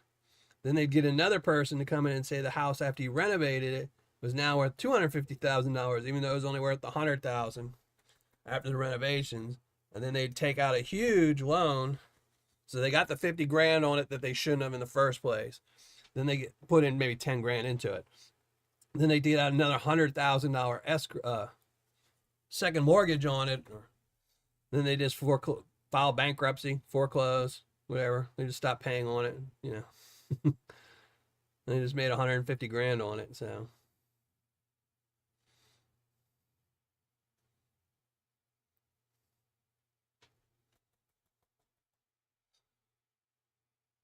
Can't sub twice. How's it going, Fickle Prick? Appreciate you. Need to find a woman with a paid off house. I just need to stop spending money. That's it.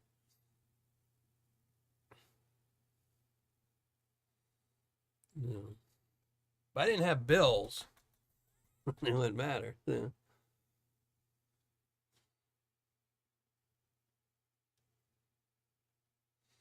Man, I cannot get these big pieces to move. Whatever this is. Put that on the side.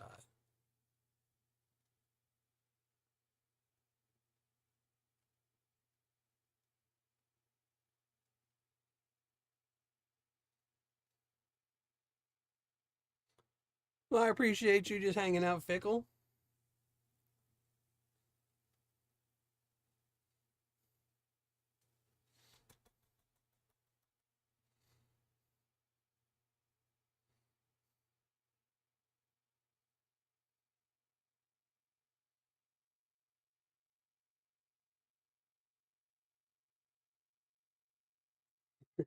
Tomcat Josh.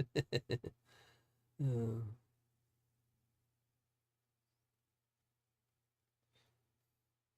That's awesome. Yep, 1,000 will be right around the corner.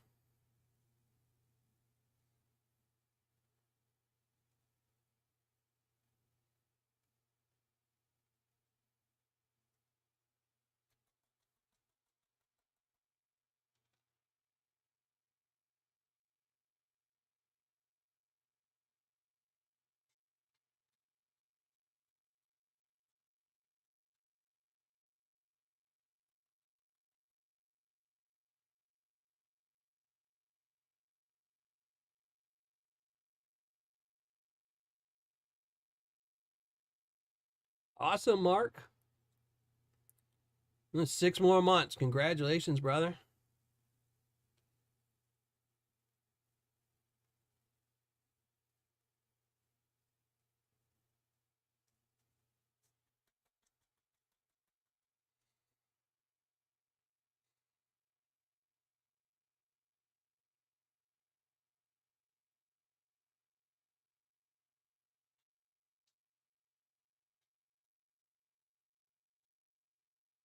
Right.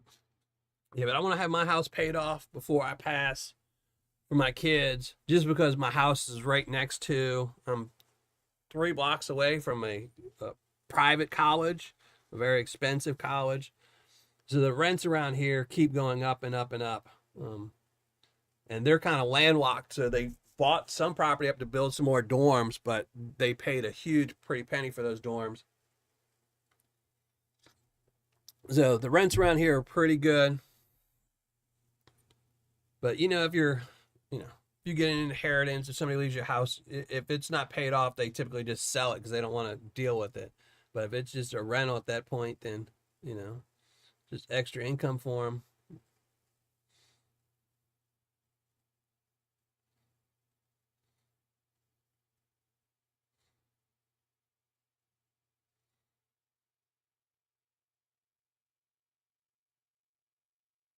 45 years. Man, that's crazy. YouTube is weird. YouTube is so weird. YouTube drives me crazy. That's why I do not pay attention to anything. I don't look at I specifically, so if I have to open up my YouTube app, like not the YouTube app, but the creator app, I specifically don't look at anything. All I do is click on the comments section, and that's it. I only mess with comments. That is it. I make sure I don't look at views or anything else, or analytics or anything, because it's just gonna make me focus on something that I shouldn't be focusing on, because they're just crazy, you know.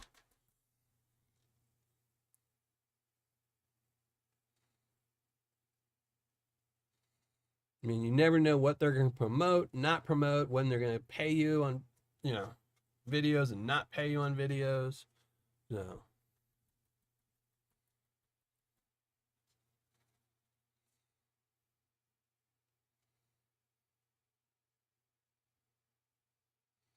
near Ann Arbor, yeah.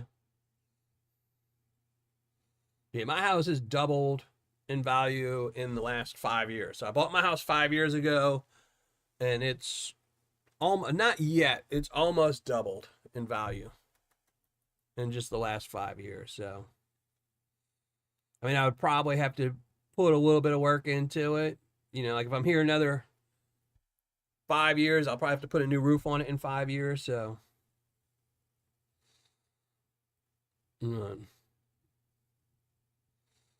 But the properties around me are going up and up just because, like I said, it's right near a private school. So, like my 2 houses down, there's a house that's exactly 2 houses down from me that just sold, or it sold last year. It sold last year in November. I want to say last year in November.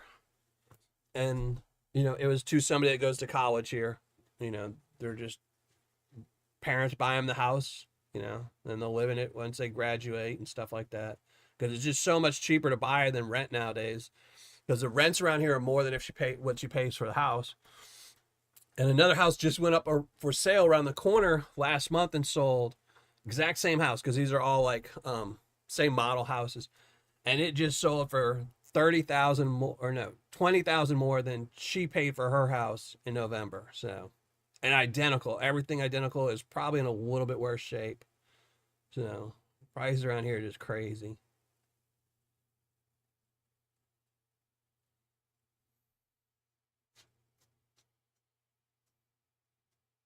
You get up there, you little piece of gold. I'm trying to go to my Tuesday tailings. I got a money pit to fill. Yeah, real estate and gold. I tell my kids all the time. That's why my daughter just turned 21, just bought her first house. Two things you cannot get more of is land and gold. They haven't figured out how to make, I mean, they have figured out how to make gold, but it's too not cost effective yet. So they spend a lot more money to make the gold. So, yeah, but land is the number one thing. They really can't make more land. You know, so if you own land, you're a little bit ahead of everyone else. You know,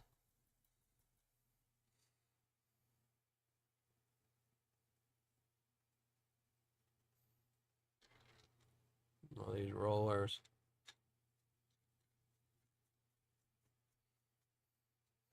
Uh-oh. Dang. How long ago? These rollers keep rolling back. I need to get them out. Where are these rollers at?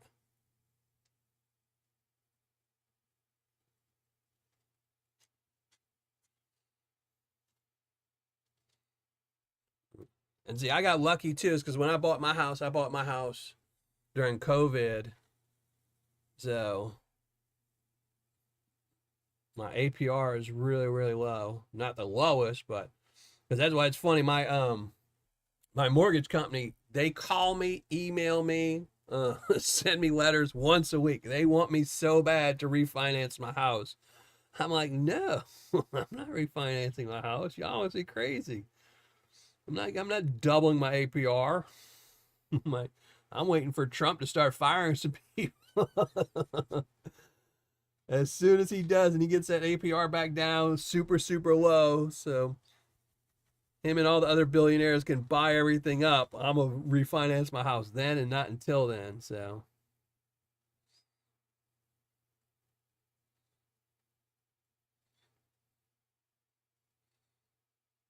2.5%. Yeah, my credit sucked. So mine, I think, is 3.4, I think. I'd have to look, but yeah. Yeah, that was the best, absolute best time to buy a house. And the thing about it too was it was funny. So like when I was looking for my house, everyone was overpaying, like crazy overpaying. Like I almost overpaid too on a couple houses. Like I made offers, but people just went way higher than I did.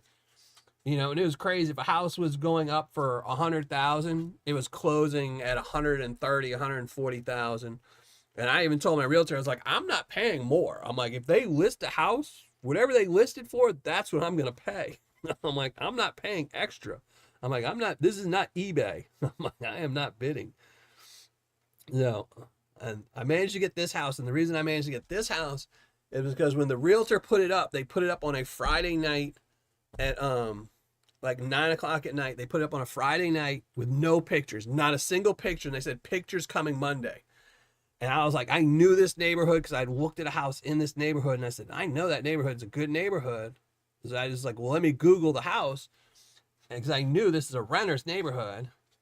So I looked it up and I found the old rental pictures. And I was like, woohoo. I called my realtor. I said, we're going to look at it tomorrow morning. I said, get me there 8 a.m. 8 a.m. we came and looked at this house. 8:30 I had my offer in. 9 o'clock in the morning they accepted it. So I paid less than what he was asking for. Only $2,000 less, but you know, basically stuck here forever. Yeah. Well, no, when you get a low interest rate like that, that's when you can rent your house out. That's why, like I said, my house eventually will become a rental just because the APR on it is so low that you're not paying a huge chunk.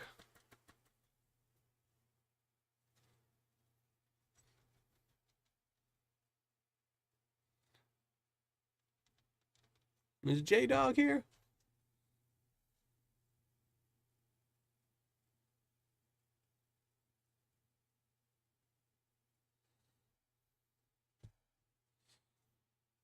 Bought in 2001. There you go. Yeah, you've been holding it for a while.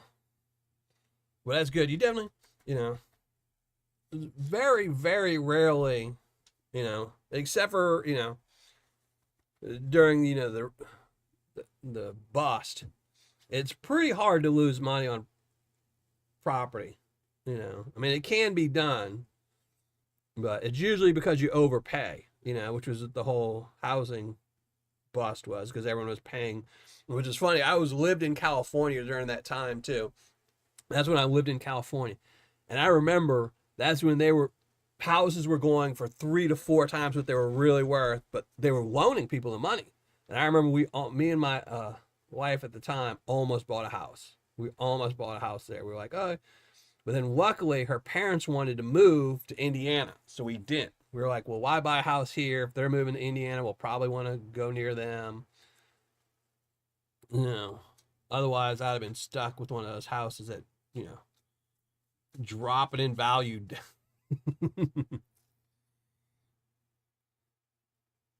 Oh, Well, that makes sense, mentally corrupted.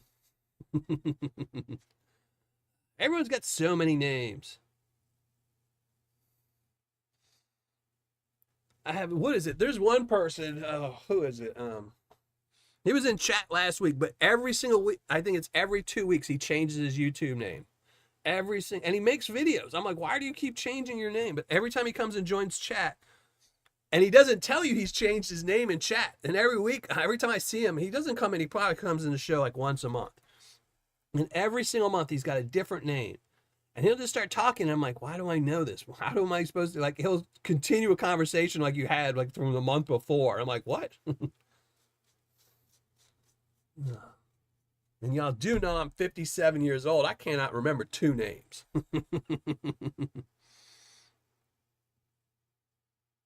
Because they knew there was a money pit in the backyard. I don't even think they knew about that. He only had to see, he didn't have the house. He probably bought it cheap because the person before him, because he only had the house a couple of years. He had bought it as an investment, and then he got divorced and he had to sell it quick. That's why he accepted the bid so quick, and he didn't accept other bids. But maybe he did. He came around and did the little, what do? You sage, where the people walk around the house with sage to like keep the curses away. He came in with some sage, and it just instantly blew up. And he's like, "Uh-oh, put it up for sale."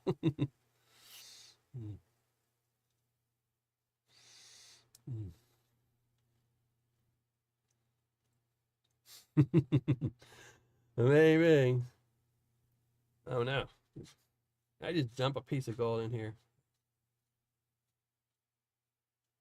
Did.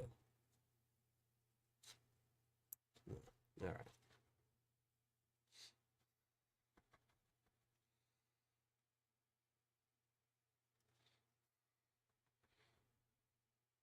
AAA Rockhound. That's it. Yeah. Dude, I mean, it's crazy. Like every month he changes his name. And it's like if he did change his, like even if you change your name, I can understand. I used to be Gold Paydirt Reviews, and I changed my name, but I don't try to continue conversations from like the month before. And like, hey, how's it going, guys? It's been a while since I've seen you. Yeah, remember last week when we were talking? You're like, what? Hey, who are you?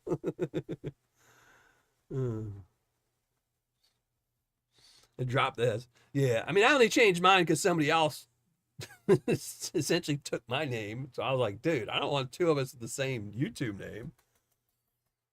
And I was like, and I knew if I changed it to Miller Prospecting, they couldn't change their name. I mean, they technically could have to like the Miller Prospecting, but that's, you know.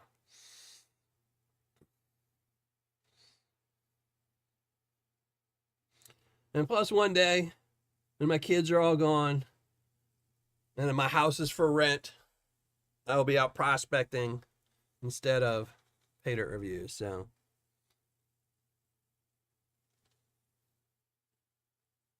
oh yeah, he's a good dude. He's a good dude. like I said, it's just crazy changing your name that much. Yeah.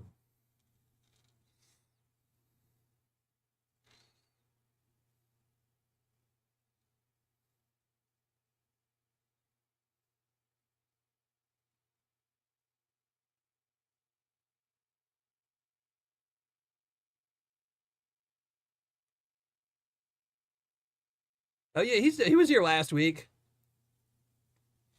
but he's only joined the show like once a month. And but like I said, every month he's got a new name. So,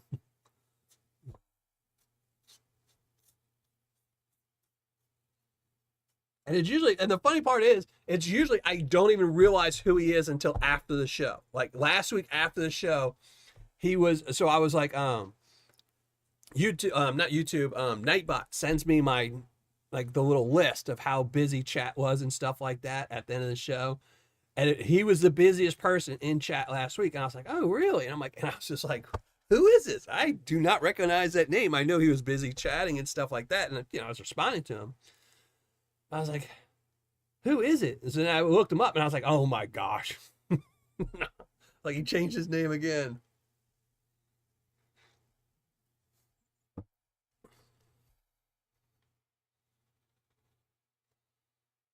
All right.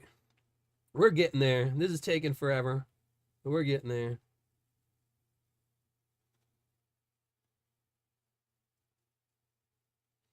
trying not to lose gold. I mean, I know y'all want me to lose some gold because then it goes into Tuesday tailings, but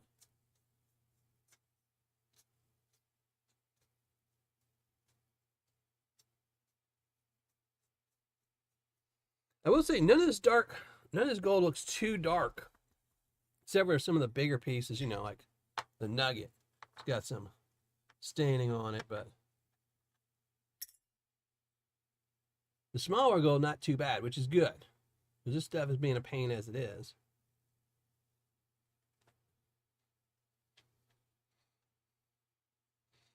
And I'd be curious to see how much it is over 5 grams, if anything. I mean, I'm hoping it's over 5 grams. I won't complain if it's not, but, you know, more is always better.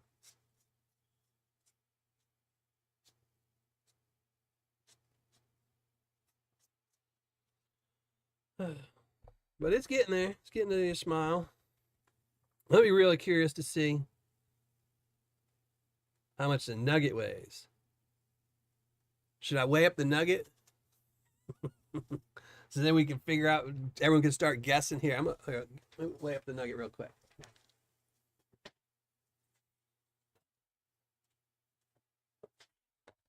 I'm not going to tell y'all, though. So I'm going to weigh up the nugget. Dry it off.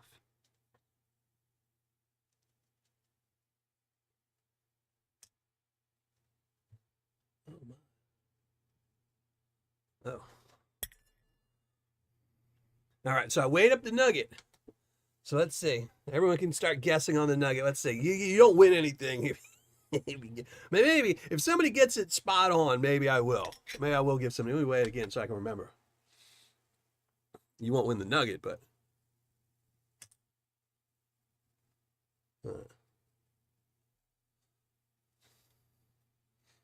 So here, let me show you again, too. I got people guessing and they can't even see it. So there it is.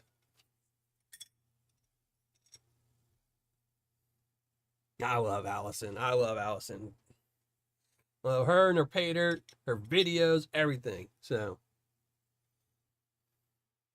you know, see, chat's slower than me. So, yeah.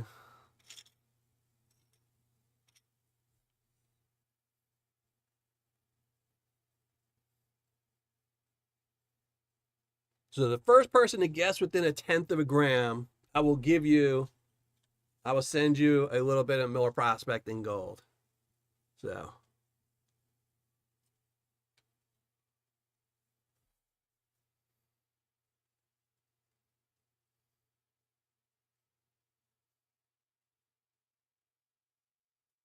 And while y'all are guessing, I'll keep working on this.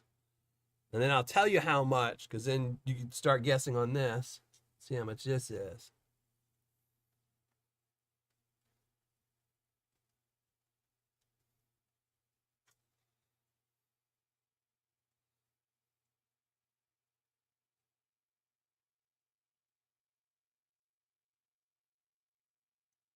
No, HD one. Now you can't just keep guessing. He already won HD.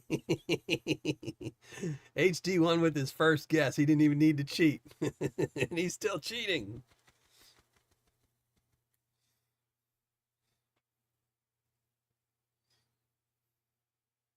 I should give it to Joe Murrow now. She tried to cheat.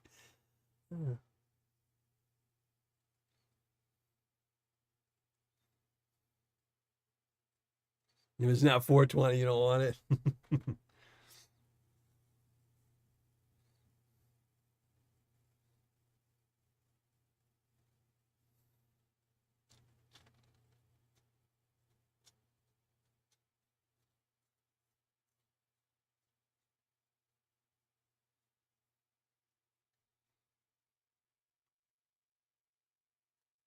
And Joe Murrow, thanks for joining the show. Appreciate it.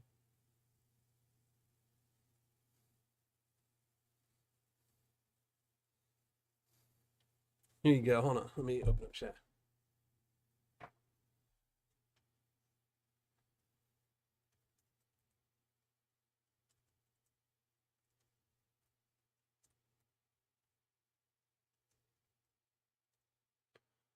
Mm.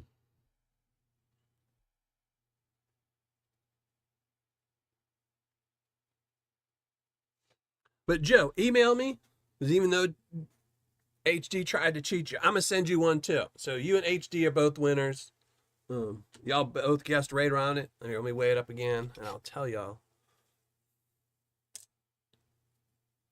3.49 or 3.485. So 3.49. So 3.5 grams essentially. So this is a 5 gram bag of pay dirt. This is 3.5 grams. And we still have this. So yeah, so just email me, Joe. I already know HD's and he'll get his when I get to it. I'm gonna slowly mail him his.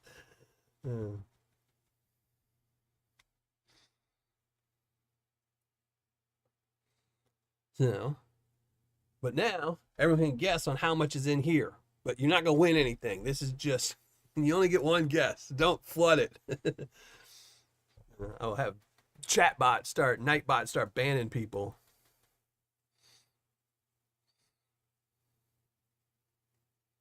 I know what your guess was, Gold Baron, but you weren't within a tenth. That's what I was waiting for, 3.385 or 3.59. So you had to get in between there. You were close. I was going to give it to you if nobody else guessed. You know it's rigged, PA. That's why y'all are mods, to win.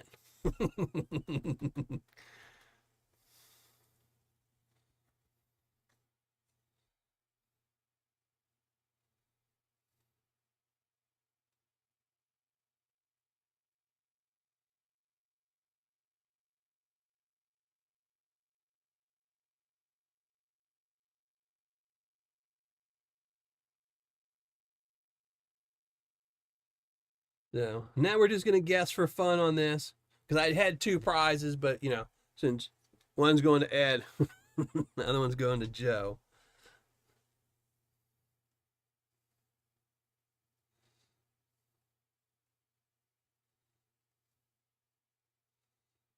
If I can get this stuff clean. 3.6 for a total of 7.1. How's it going, Jake? I hope so. It's always hard to tell when stuff is still dirty.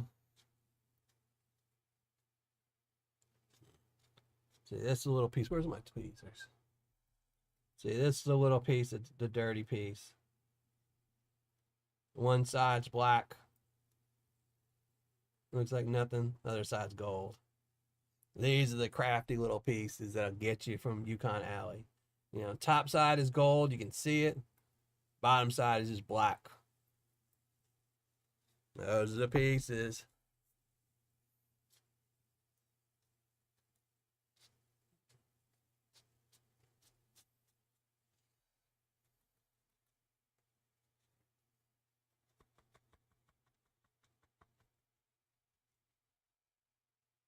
Yeah, don't forget, if you're a Patreon member, don't forget to get your guess in. I do have a funny story. Let me I meant to tell y'all in the last gold guessing contest when I was telling you who the winners were. So on my last Patreon live show, I don't know the exact spot, but for the last 3 months, for the last 2 months, the winner was, so in my $25, $79 tier, the winner, I think it was the 11th person to guess. In 2 months in a row, that was the person that won. And then in the $10 tier and the $5 tier over the last 2 months, they were either the number 12 or the number 10 spot. So it's that like 10th spot is somewhere around there is who's winning every single month. It's not like the first person that guesses, and it's not the last. It's like the exact middle of all the guesses.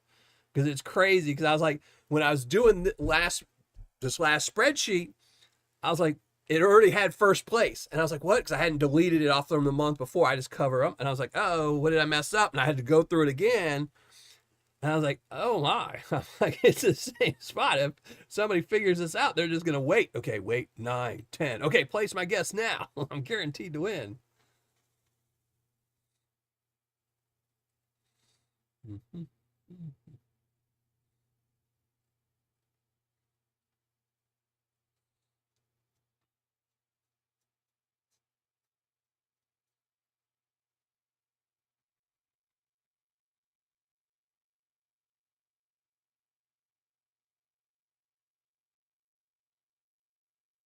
5.58. Let me see. So that's that, and that's that. I don't know. It's about I'm whoever said the 3 points somewhere around there too. I'm guessing, yeah. I think it's gonna be double. I think it's gonna be 3.5, 3.5, somewhere around there. It's hard to tell again because this is still really dirty. I'm really sucking at panning tonight. There, let me see something. I don't think there's anything magnetic in there. Huh?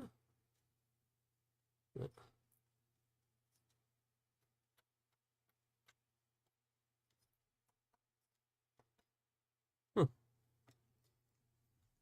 I didn't think there was that much. Oh well. So we cheated a little bit.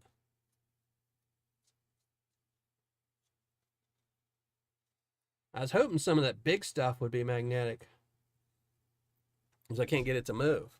Like this stupid piece here. Uh-oh. Some Allison's hair.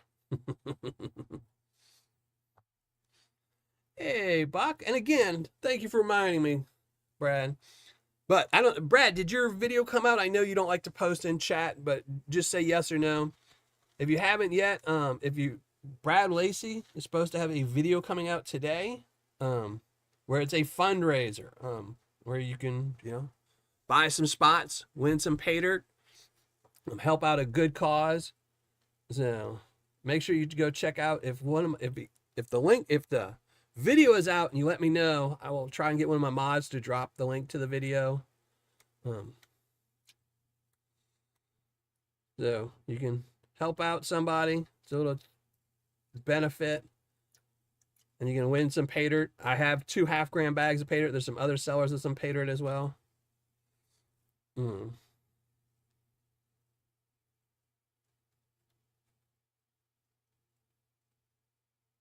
Is tomorrow? Okay, so tomorrow, Ozark Buck. So if you're not subscribed to Ozark Buck, maybe one of my mods will drop Ozark Buck's channel. Go subscribe to him. Tomorrow, video's coming out for a fundraiser. I don't want to say who or whatnot or whatever. I'll just tell you it's a fundraiser. You can win some Miller Prospecting Paydirt. I have 2 half-gram bags up there. I'm gonna have to make those up this weekend.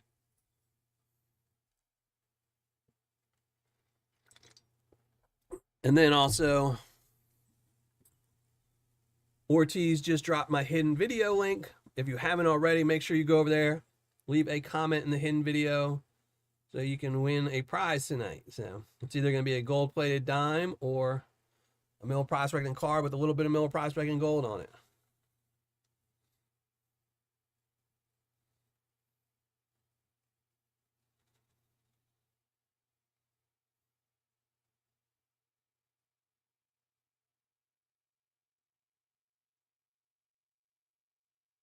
I don't know. I haven't looked at this month. I'm talking about, so from the last show, the guest from last month. So last month's guest, the winner, I think, was number 11. And then the month before that, it was the guest number 11, too. When I open up my computer, I can see what number it was.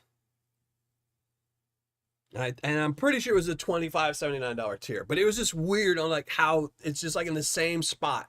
Like if I opened up all the spreadsheets next to each other, the winners were all really very much in the middle.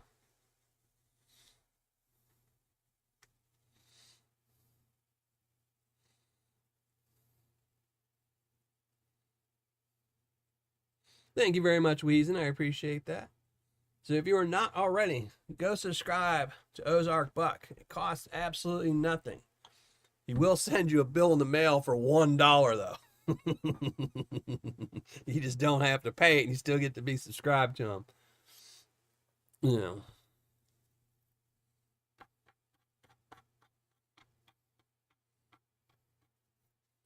It's these silly little things. These are the things.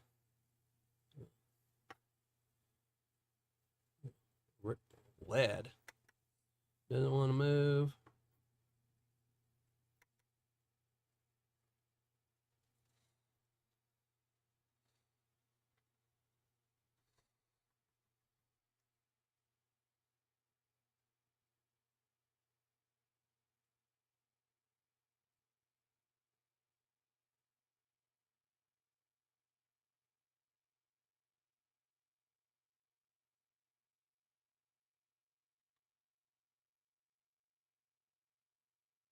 All right, we're getting there. Final blow out the gold. You get up there to the top.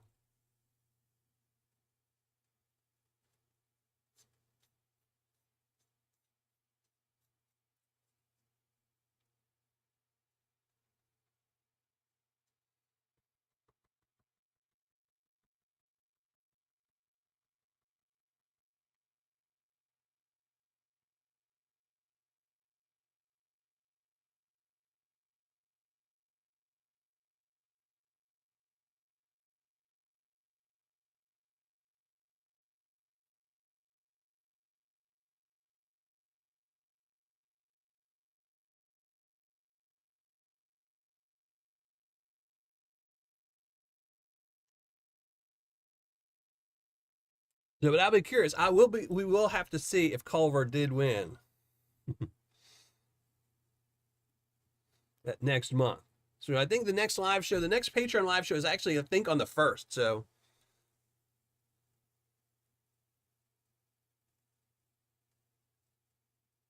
we don't have that much time to wait.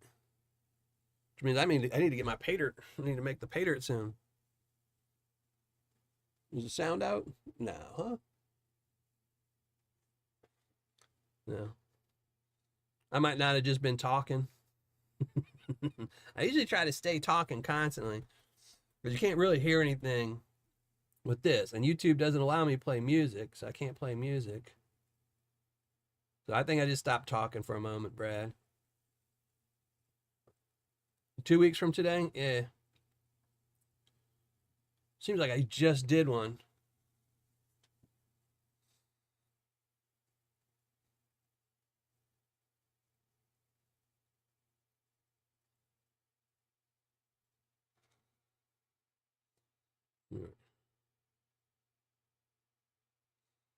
So we might not be able to get this 100% clean. I still have to end my show soon. Talk to my kids.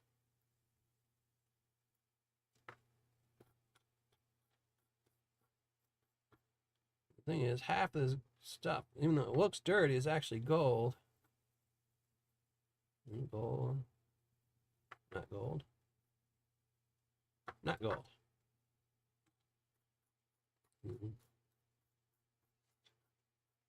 It's all gold. Not gold. Not.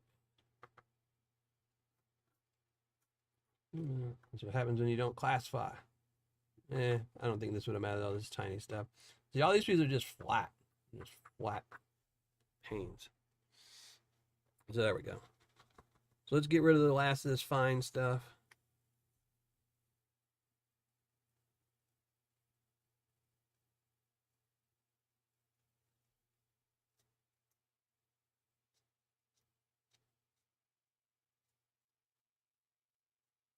Yeah.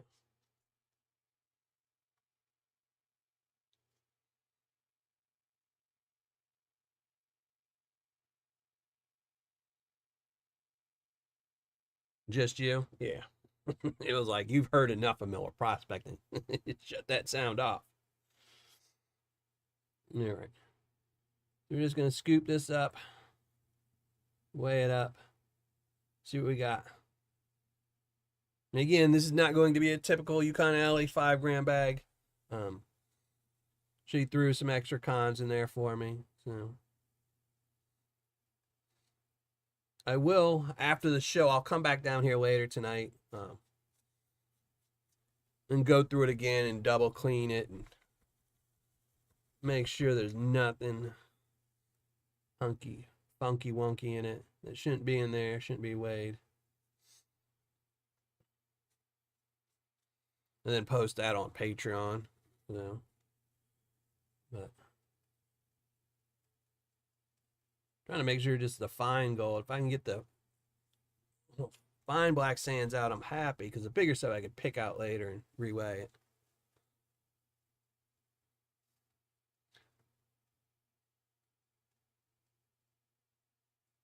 And you know she's gonna kick herself too.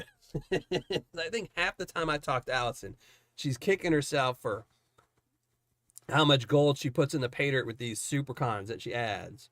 But then she doesn't want to not put the supercons in because she That's her little niche part about it, makes her Paydirt unique. But then she, if you start seeing like every 1 gram bag that you send out, people are saying, "Oh, I found 3 grams." That's an extra $200. You know, that's 15 minutes worth of diesel. you know.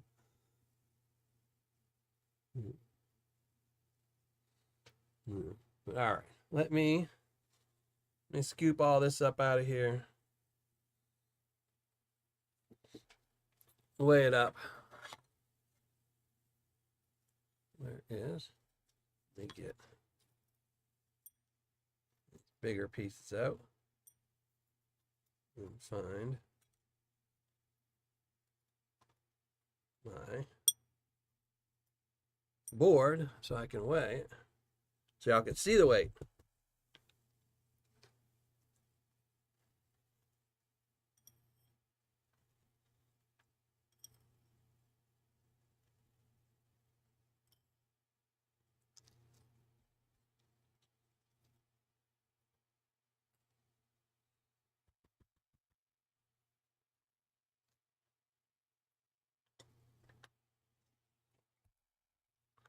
Hey, Chasing Cheddar, how's it going? And I got your card in, your stickers. I haven't put them on my door yet. I'm going to put one on the door, and one will probably go for a future sticker pack or something. But one is going on my door this week. Sitting on my desk still.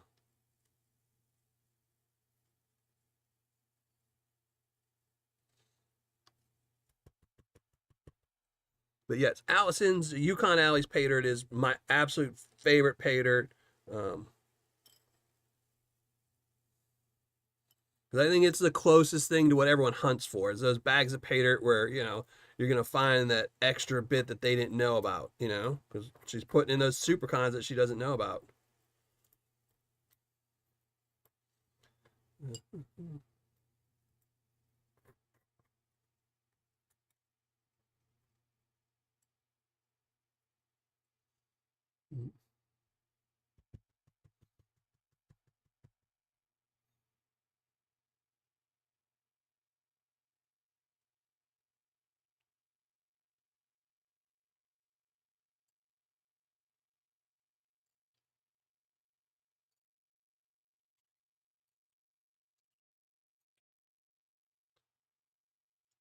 Scooping it all up.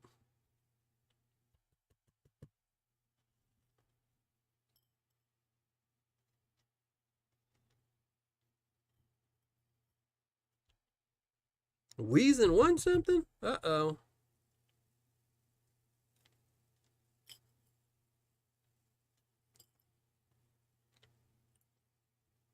Oh, my.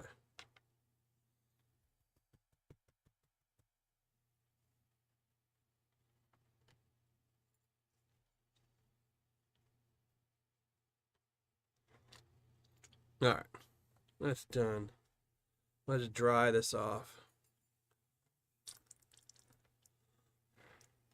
Yeah. Not the cleanest, but we'll go back through it later. Get the board and stuff ready. Let's dry this up first. Blow torch it.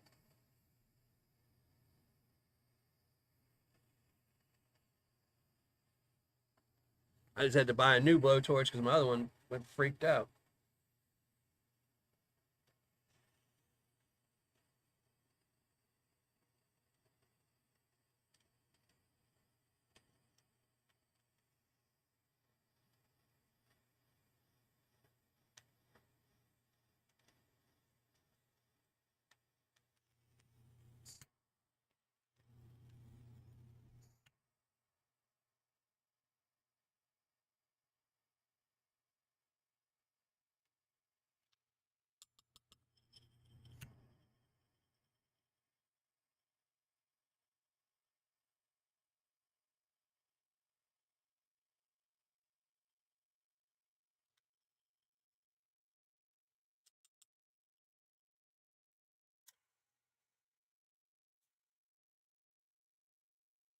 All right, give that a second to dry so I don't melt my plastic dish, which I have done before. All right. We'll get one of these plastic dishes. Where are that? Well, that's awesome. Crystals. All right. There's that nugget again. We'll listen to it. 3.49. There you go. Where's my board at?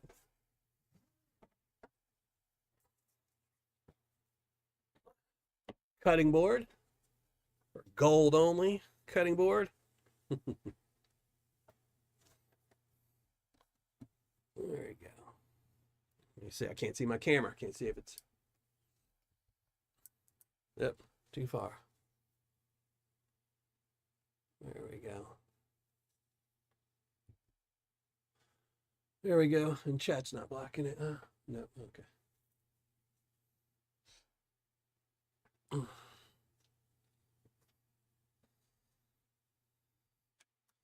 So let's see. We said what, 3.9 or 3.5. I really did a sucky job of cleaning this. So, oh well. Trying to cool it off still. User TV is that silent when there's a stealth mode. Yeah.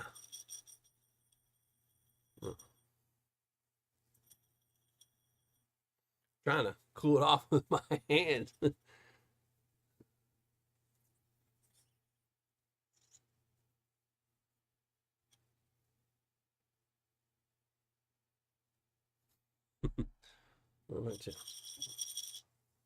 All right, let me see.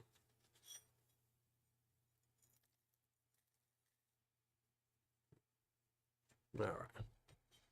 Here we go. It's way up.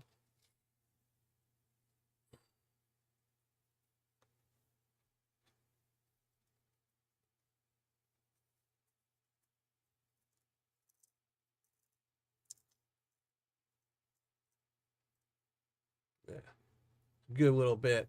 Probably 0.8 of that is black sands that need to be pulled out still. So, add in the nugget. There we go. 8.3. It's going to keep moving around because it's on top of my sink. No. So good 8.3 there. Got a couple little big pieces. I wonder how much that piece is. So not bad for a 5-gram bag. Let me see. I want to see these other pieces too. There's a couple other little bitty pickers in there.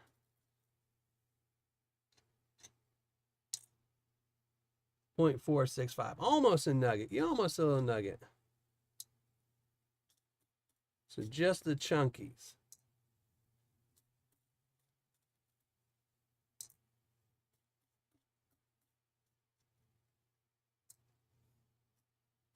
Because you know this, she added this. This is all, you know, stuff that.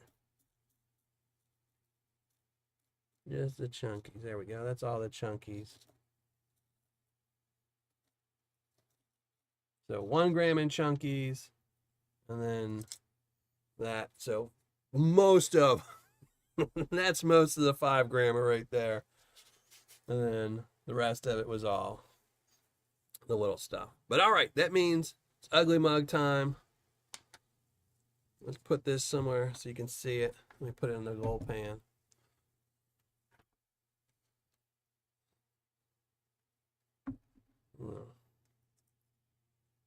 There we go. A nice nugget.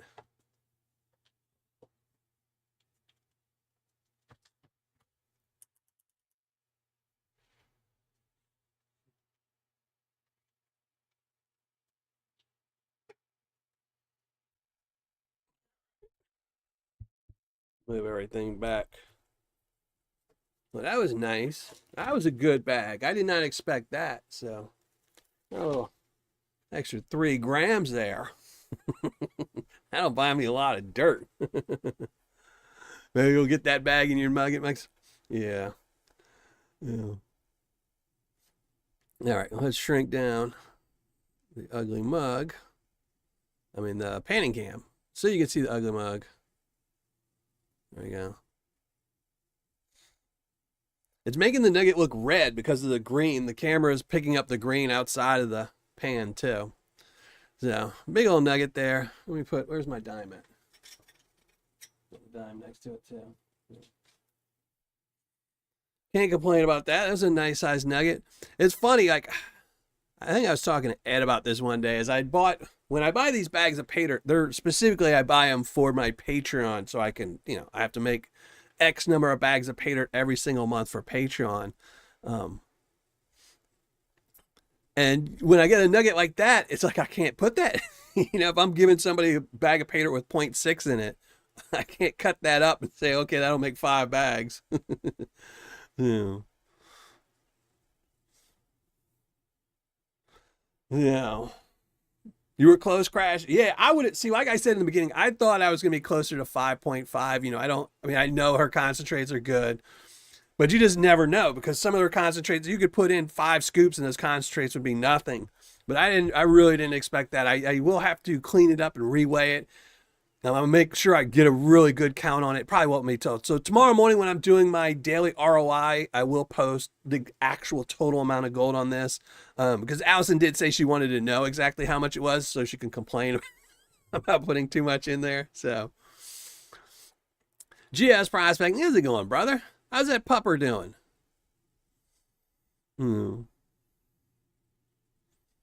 Will that nugget fit in a little glass jar? Probably not. No, I don't have one. Oh, I do have one. Let's see. I have my Allison jar here. So, because all this gold will go into the Allison jar. Then I'll swap it out with gold I buy just so I can keep my Allison. Let's see. No, it will not fit. It will not fit in there. I guess it's gold. You could bang it around a little bit until it did fit. So,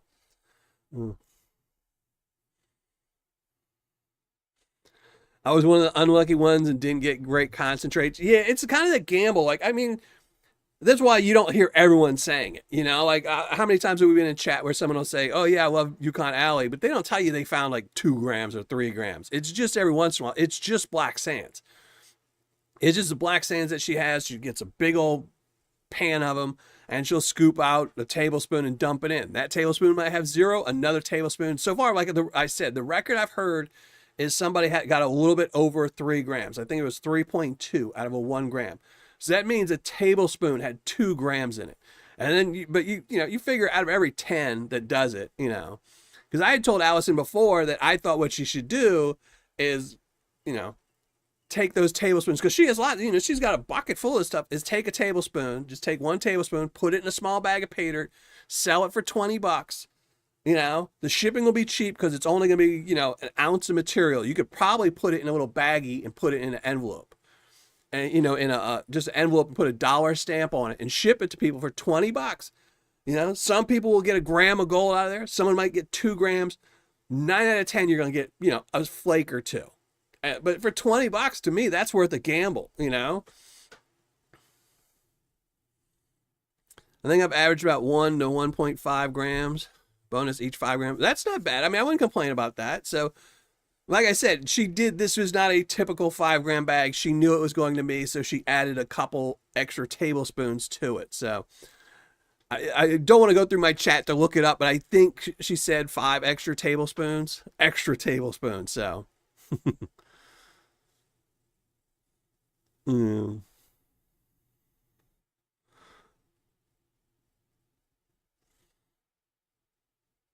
Yeah, but this one, even though it's not heart-shaped, this nugget will go in my kids' collection, or it will go to fund the money pit, one of the two. Like if I can find because I try to collect only heart-shaped nuggets or something really special. This is a Yukon Alley nugget, so but if I see a heart-shaped one, maybe I'll trade somebody, sell it off and trade it. So I've always gotten a loaded bag from her. Yeah, like I said, I don't think the odds are bad. I don't think it's like 1 in 100 you're going to get a loaded bag, but I think it's realistically, it's probably 1 in 5, and that's not bad. You're getting the guaranteed amount. And she's not expensive.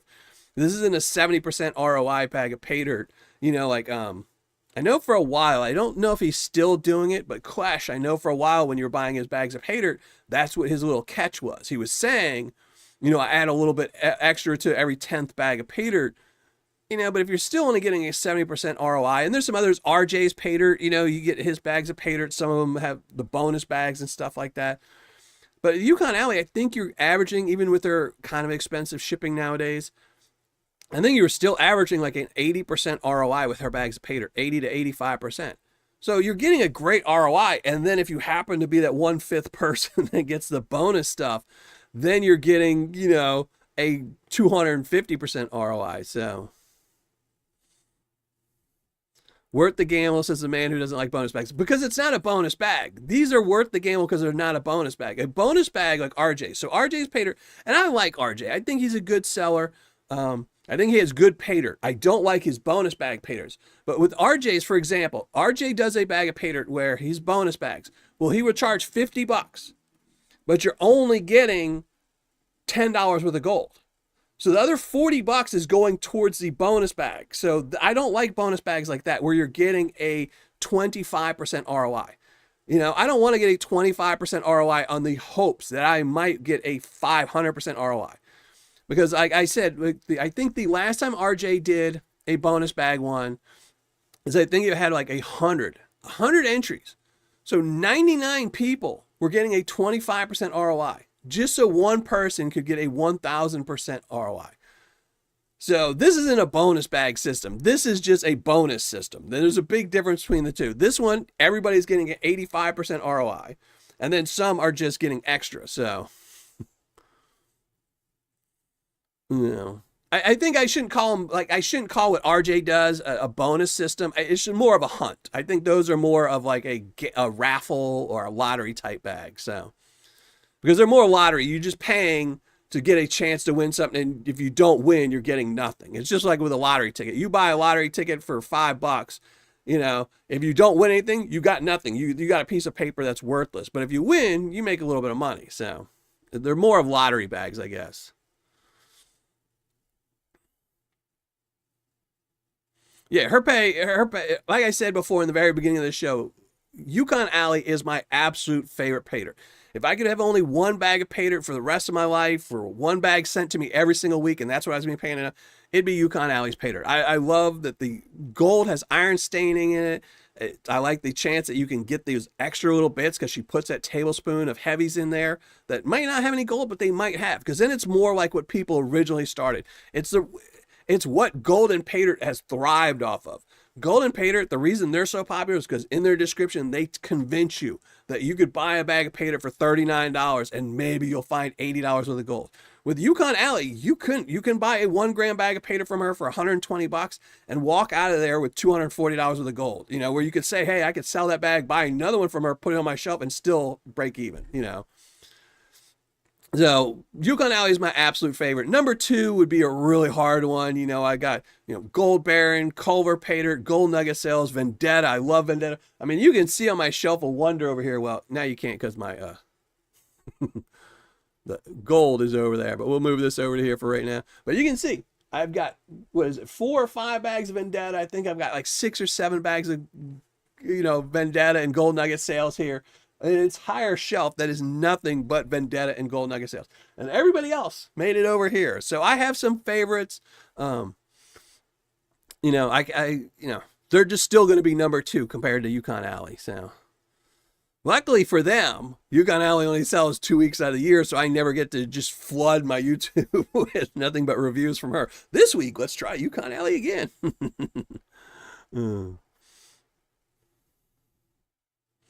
If you only had a website with a list of your favorite Paydirts. But the whole thing is I don't put Yukon Alley number 1. See, I don't put Yukon Alley number 1 because she's not in stock. That's why she is tied with number 11. I also am a huge fan of Mammoth Gold Nuggets. Unfortunately, Mammoth Gold Nuggets, you're not going to get as much gold. So that's why they're kind of in there too. Mammoth Gold Nuggets would probably be my number 11 just because I really like their Paydirt. And the only reason Yukon Alley, I had to put her on the list, even though she's never in stock, was to get that. So, but yeah, Gold Baron. If only there was a website. One of these days I'll build one. It'll be the best looking website in the world though. But All right, now let's get this done. I need to call my kids. So what we're going to do is, let me get rid of the panning cam. I need to pull a name.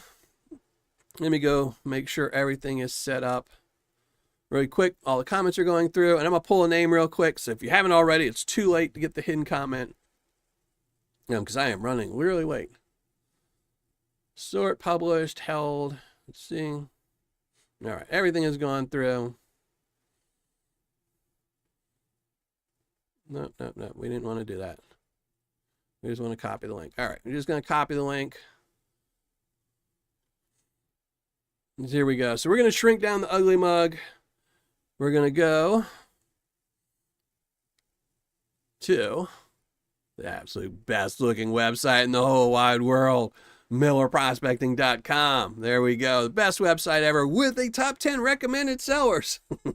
But see, this isn't my favorites. These are top 10 recommended sellers. There is a difference because there would be some sellers maybe on this list that would get there that I just really, really love, but aren't the best to buy. One of those would be Paydirt Prospecting. I absolutely love Paydirt Prospecting out of Arizona, but they have no guarantee on their Paydirt. So they're never going to be on my recommended sellers because that's too much of a gamble. Tomorrow they could stop putting in good Paydirt and you just smoke everybody if all of a sudden they got flooded with 1,000 new purchases. So, but these are my top 10. And of course, the last 100 reviews, Gold Baron Paydirt right there. Speaking, taking the Iron Death Challenge. Oh, I need to change it. I changed the thumbnail. That thumbnail, I spent so much time making the Iron Death Challenge thumbnail, and it's so dark. You can barely see it. It's too dark. So I made a new one. So, new one on YouTube. I'll have to change this one. But there you go. But let's pick the YouTube comment. Good luck to everyone. And as always, this has nothing to do with YouTubers, affiliates. This giveaway is 100% by me, just to give back to people in live chat. Again, you must post something in the live chat, and then I'll ask you which envelope you want. So if you're not here, you can't pick what envelope you want. So I know, I'm busy. See, while you weren't looking, I was just tapping away. Thanks to GoDaddy, who makes it really easy to build a website. Which, by the way, GoDaddy did not help me at any building this website. This has just been blood, sweat, and tears. Which, by the way, in my spare time when I'm not here or doing reviews, I have a buddy who is, because he loves my website so much, is making me help him build a website. And I've been spending horrendous amounts of time late at night helping him build a website. So, but all right, YouTube comment. Post it in there. You must post live in chat, and then post in live in chat. When you post, tell me envelope 1 through 10, your pick, 1 through 10, which one you want. Let's see who it is. Anything goes except for replies. Continue. Good luck to everyone, and thank you all for joining the live show tonight. I always do appreciate everyone that joins me, hangs out with me. And there we go. Michael Reed here, hoping for a win. You didn't win not too long ago. You didn't win. You were in the last drawing I did. So Michael Reed was in there, but he didn't win. But this time you did. So you picked envelope 1 through 10, Michael. And now the best website that I built incredibly fast, just because I heard Gold Baron. And now Ugly Mug time. So Ugly Mug time. While we wait for Michael, pick envelope 1 through 10. So congratulations to Michael. Michael's picking number 1. There we go. So I will say, when I made these envelopes, I shuffled not only the coin or this together, I also shuffled the envelope and did not look at the front, so I wouldn't know. Because at first when I was getting ready to do it, I said, oh, they're going to be 1, 2, and 3. We're going to be the nuggets. They're not the nuggets, the gold, the Miller Prospecting gold. So unfortunately, when I made these cards, I didn't have very much gold. I had just did the AU vial, so I'm pretty low on gold. So finding ones to put in there that are kind of flat, because they have to be flat-shaped gold. So as we go along, I've been noticing whenever I get flat gold, I saw some flat wire gold in the Yukon Alley. I will put those in some of these cards for the future. So, but you're going to get envelope number 1, which is this one. Next week, everyone will have envelopes 2 through 9. So you made it really easy for me, Michael. Next week, it'll be a lot easier. I don't have to you can get 1, 2, 3, but not 4, 5, 6, so. Next week will be envelopes 2 through 10. So congratulations, Michael, and thank you very much for joining the live show. You're always here. But So that's going to be it for this week's Tuesday show. Saturday, I do have a video coming out. And then later in the week, I will have a Money Pit update video coming out so you can see the catastrophe that is the Oak Island curse that is now in my backyard. It has decided my backyard is the new Oak Island curse spot. There will be a video, I don't know when. I needed to stop raining long enough and me not get close enough so I'm not sucked into my well. So if you don't hear from me next Tuesday, it's because I got sucked into my well in my backyard. I'm down there right now screaming next Tuesday. But so I do have a video coming out Saturday. Next Tuesday, we're going to be painting out Vendetta. So, you know, like I said, one of my number twos next week, Vendetta. I got in one of the Vendetta 100% ROI bags, but this one has been juiced as well. So this week, this month, next month, a lot of the gold I have is called for something. I can't tell you what, but this month I had to load up on a little bit of gold. So this one's a little juiced. This is actually a double 100% ROI bag. He was selling these 100% ROI bags, and this is a double juiced one. So it's two 100% ROI bags in one. And I got the really cool bag. So see, I also got another bag up there. I just put some stuff up there, you know, because I had to get one. So, but we're going to be going through this next Tuesday. My number two favorite, one of my number two favorites, Paydirt's Vendetta Prospecting. I have to see what's in there. So we'll have to see what that is. It is a two 100% ROI bags stuffed into one bag. So that should be fun. And then, like I said, Saturday I have a video coming out. Next week I have Tuesday show coming out. And then I think the following week, so not this Saturday, but the following Saturday, I think, is, here, let me check my schedule. I think that is Flower Gold Wizard video. What is today? Why is my calendar on? Yeah, so the 21st, this Saturday coming out, I have a video coming out. And then on the 28th, I finally have my Flower Gold Wizards video coming out. So I've got everything set up over there. I just need to actually shoot it and do it. So, but I'm going to get out of here. I'm going to call my kids. Thank you, everyone, for hanging out with me. Patreon tomorrow, right after the daily ROI challenge, I will post the actual weight for all this gold I got from Yukon Alley. I'll really clean it up, dry it off, do a good job this time, not this thing I did tonight when they're alive. But so if you're really curious on to see exactly how much it is, so I want to know this so I can hear Allison cry. But thanks for joining. If you're not already subscribed to Allison, go subscribe to Allison so you'll know when she gets Paydirt coming out. But I'm out of here. Have a great